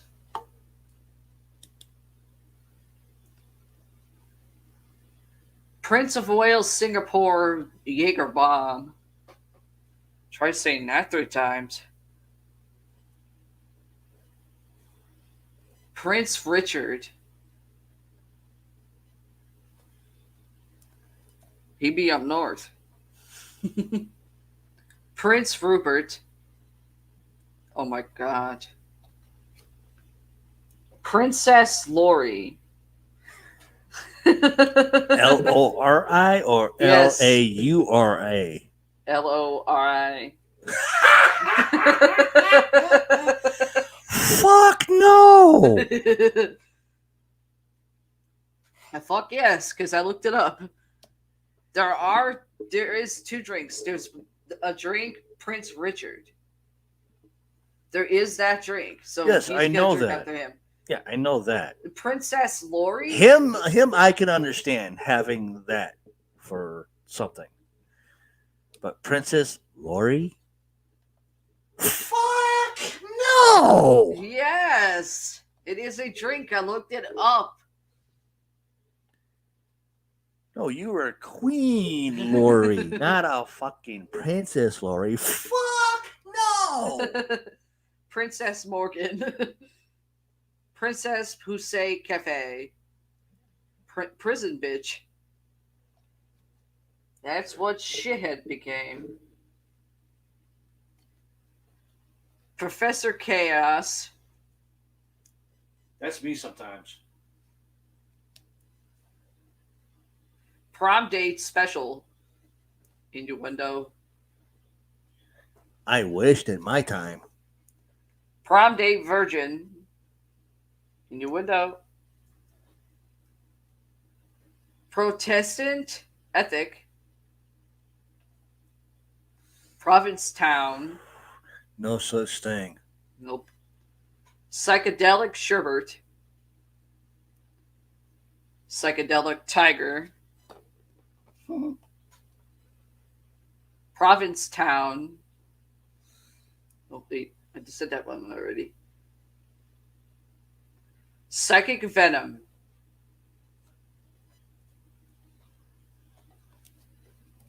Psychic venom would be considered paranormal because sometimes there's what's called psychic attacks. When a psychic is in a place and they get attacked by, An unknown, unexplained entity. yes, the venom is basically what that would be. Mhm. Psycho. That's up north. Psychocitrus. Psycho's lover. That's me. Psychofraculator. The fuck is that? Pucker. Pucker fucker. Pucker sucker. Pucker up. Pucker 7. Puckered parrot. Puckerita. Pudding shots. Not too bad if you know how to do it right. Puddle in the foreign forest. Pudwhacker.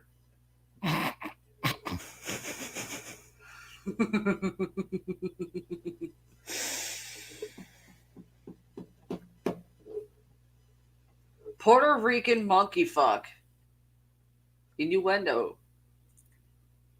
Puerto Rican on crack in Brooklyn. Puerto Rican popper. Puerto Rican skyrocket. Puff's magic dragon. Fuck you. Puff the magic fucking dragon. Stupid.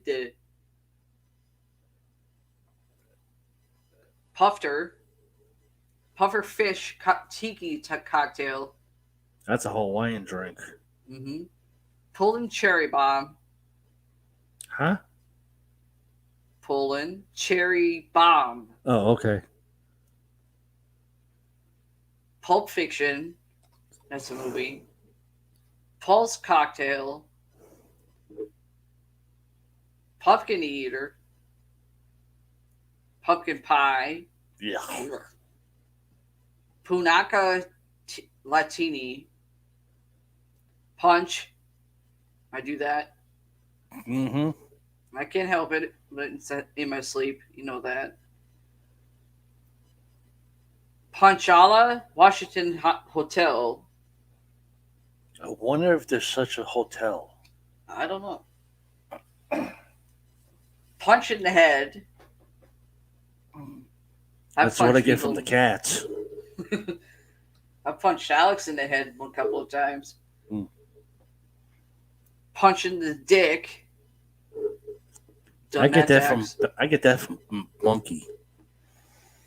I did that to Alex a couple of times. Punch in the pants. Punch in the rain. Punch in the stomach. Sometimes I feel that. Mm.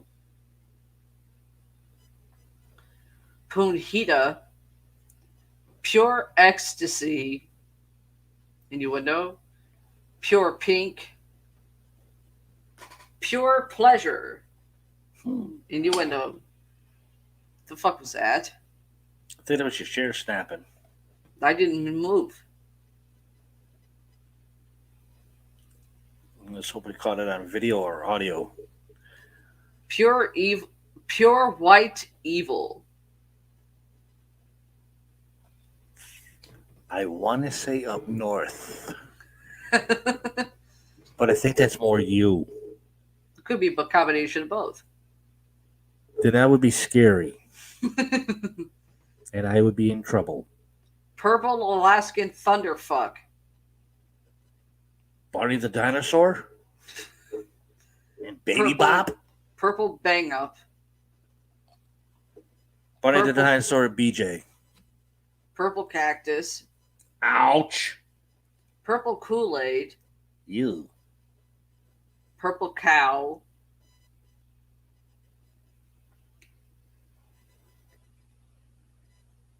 Purple crayon.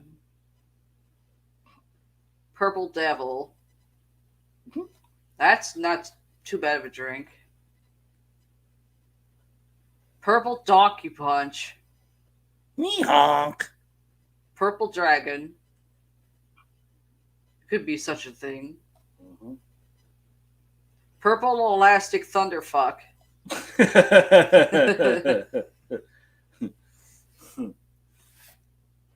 Purple fairy dream. Ones with the wings. Purple fantasy. No. Purple farmer. No. Purple fuck. Barney the dinosaur. Purple pucker. Dino. Purple god. Nope. Purple goddess. Yeah, iffy. Purple hard on. Definitely an iffy if you got paint on your dick. Purple haze. Eesh. Purple hooter. That's only if you got a painted titty. Purple. Purple hooter shooter. Right between the tits. Purple hurt juice. Purple Yeah, that's kiss. if you throw it at somebody. Mm. That's if you throw it at somebody. Purple hizzy. Purple lobster. I think there is. But they're rare.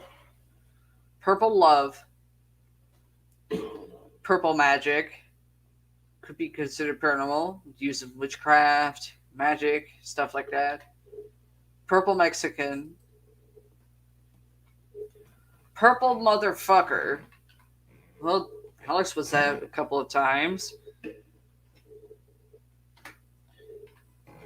And so wasn't Shahid. Purple nasty.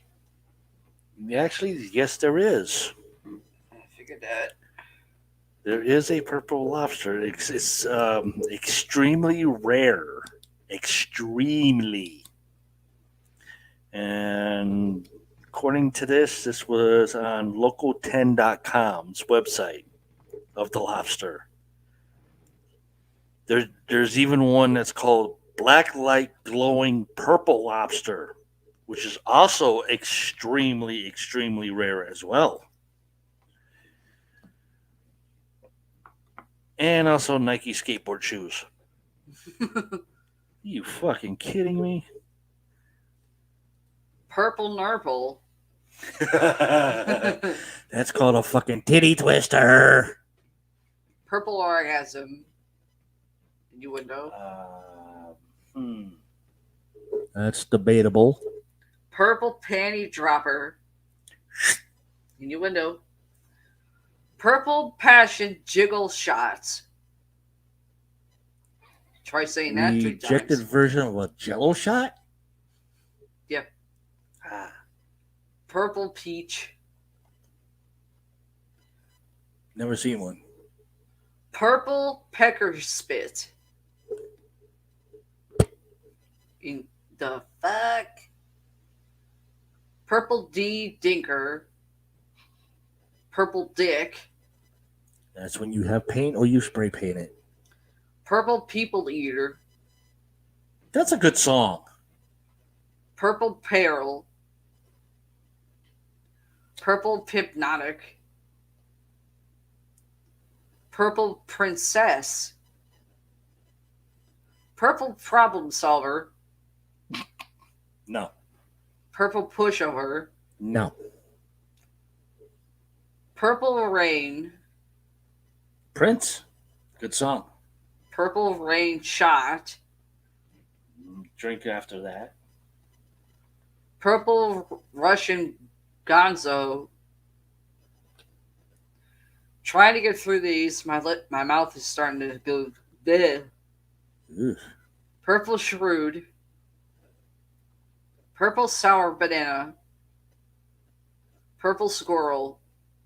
Seen those. Purple Stealth. No. Purple Turban.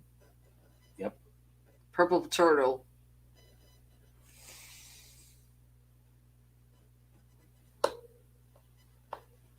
Well, there's something I haven't seen before. Purple VW. I've seen those. Purple Wave. Nope. Purple Wet Dream. Peanut. Innuendo. Peanut. Purple Wind. Yeah, right. Purple Wolf. Yeah, that'd be cool to see. Purple Yummy. What the fuck?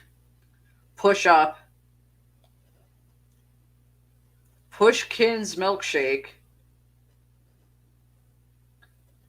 Puss and Lips. Innuendo. Pusser's Painkiller. Pussy Foot. George Carlin. Hello, boys. I have Pussyfoot. Puzzle Tycoon. It sounds like a game for Android.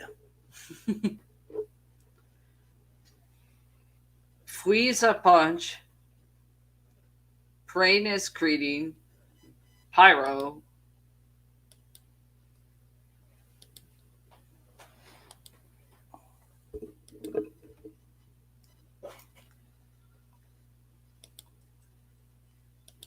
Do one more. We're good with the cues now. Quarterback Sneak. Football terminology. Quaalude. Drug. Quagmire. A character on Family Guy. Quackers Cocktail. Quantaramo Bomb. Quantum Theory.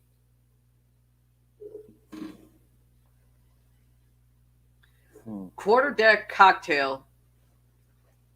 Quebec Cocktail. Ah, Canada drink. Quebecer Banana Blowjob.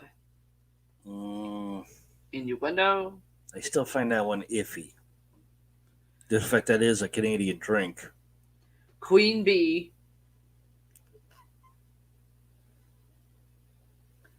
Queen Bitch. It's you! Queen Charlie. No. Queen of Hearts. No. Queen Lori.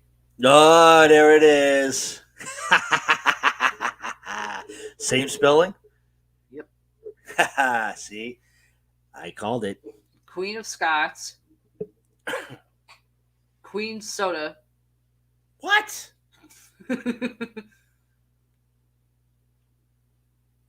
Queen's Orc Swizzle.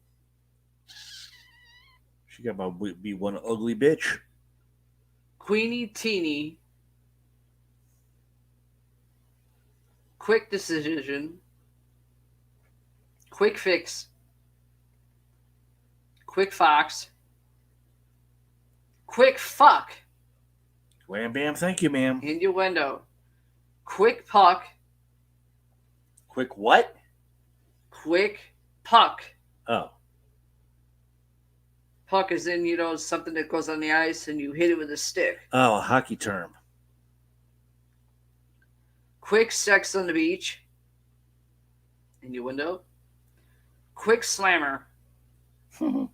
Innuendo. Quick Start Breakfast Drink. I've seen a few of those.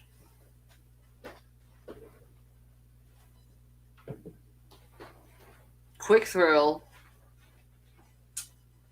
Quicks Killeritas. Quicksand. Quickies. Oh, I missed that. I missed that sandwich shop. That actually Quissent. has some good food. Quick but quiet but quick. Quickster's Delight.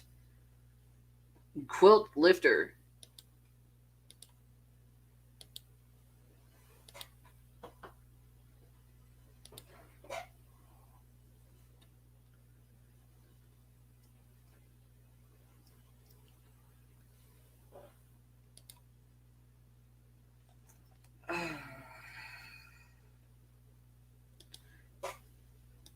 You got one story to do, or you Nope, done? all the other ones I have to do, I have to research first, Okay. which is basically kind of a lot of them. Let me go back into it. I forget how many there were.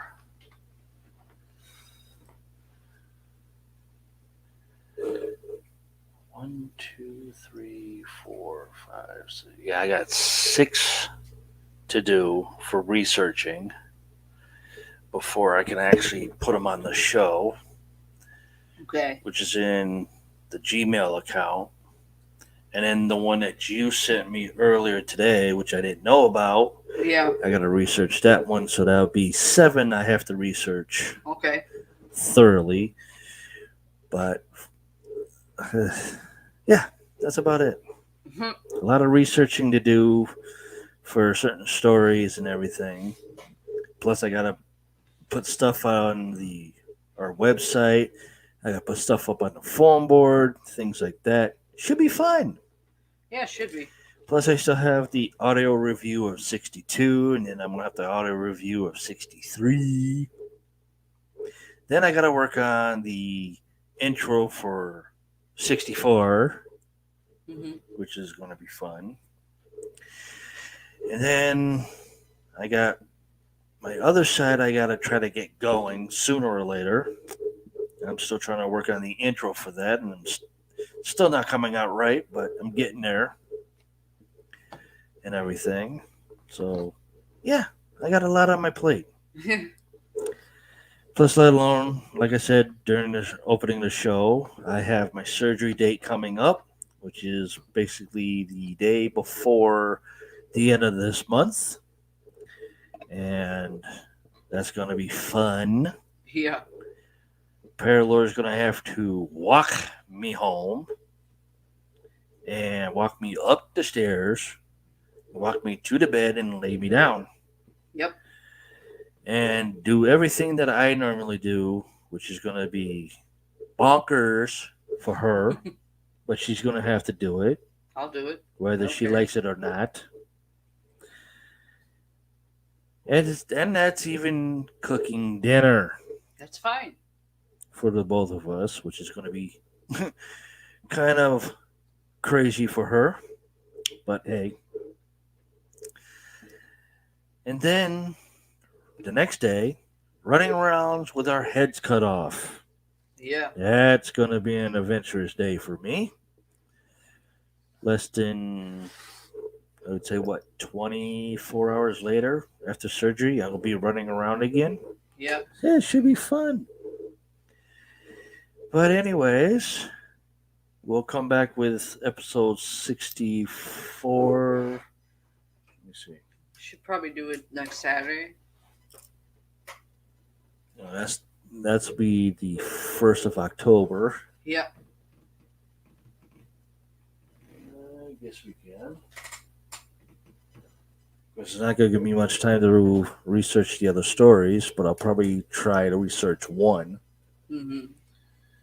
But other than that, if I research one story, then the rest of your stuff that you're doing of drinks, innuendos, whatever, Yeah. would have to be in an entire show for that. Probably.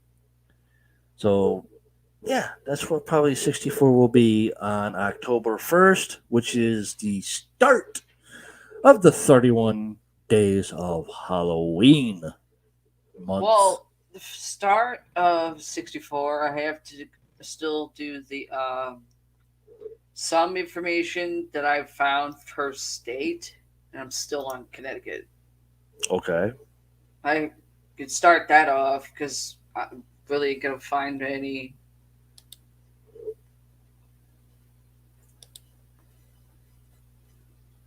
Let me see here.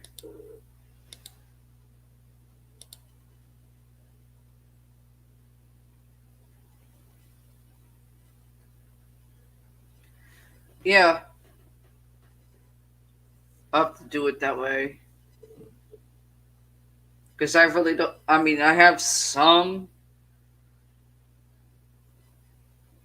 that I could probably forward to you, but Mm. that's about it. Either way. Either way. But, anyways, that'll do it for us for tonight, for episode 63. I want to thank you to our moderator that popped in and found some information on the two things I asked for. And Yep. the story that Paralore wrote and what she came out with was freaking hilarious. And from the myth from up north that finally popped in for about 4 times and then took off. Thanks for joining. Saying, hey guys, huh? What? Question marks. My brain hurts. This is because Poof. what you were reading about the vampire stuff. Yeah. So I mean, he's got knowledge in that, but what you're reading probably isn't something he's heard of. yeah, I can kind of agree maybe 50% of the way. The other 50%, I like to know what his um, view is on that, which would Well, be great to have him on a another show. thing that my brother has knowledge of is what I've been trying to fucking find, but I can't find shit on it. What, like, sex demons, if they're named or if they're just called incubi, succubi. Incubus, succubus. Yeah. Mm. He knows some knowledge when it comes to the male side. I mean, come on, he's a male, so he would know. Well, I hope he would know. No, he does know. I didn't think Unless he would know. Leo has discovered something and decided to continue the relationship instead of running.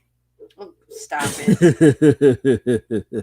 No, what I mean is he knows knowledge of that, but I didn't think he did. Hmm. Well, if he ever gets a very long vacation from work and would like to pop up on the show with us, it would be awesome. We can get more insight on the insight from the insider. It would be awesome. 3-person show. Yeah, if he can do it there. We know his schedule's like fucking. Yes, I know. fucking bonkers like ours was last month. But hey, hopefully he can do it. Hopefully. All right, guys, that'll do for us. We'll see you next time on 64 on October 1st, the start of the 31 days of Halloween. Good night. Bye.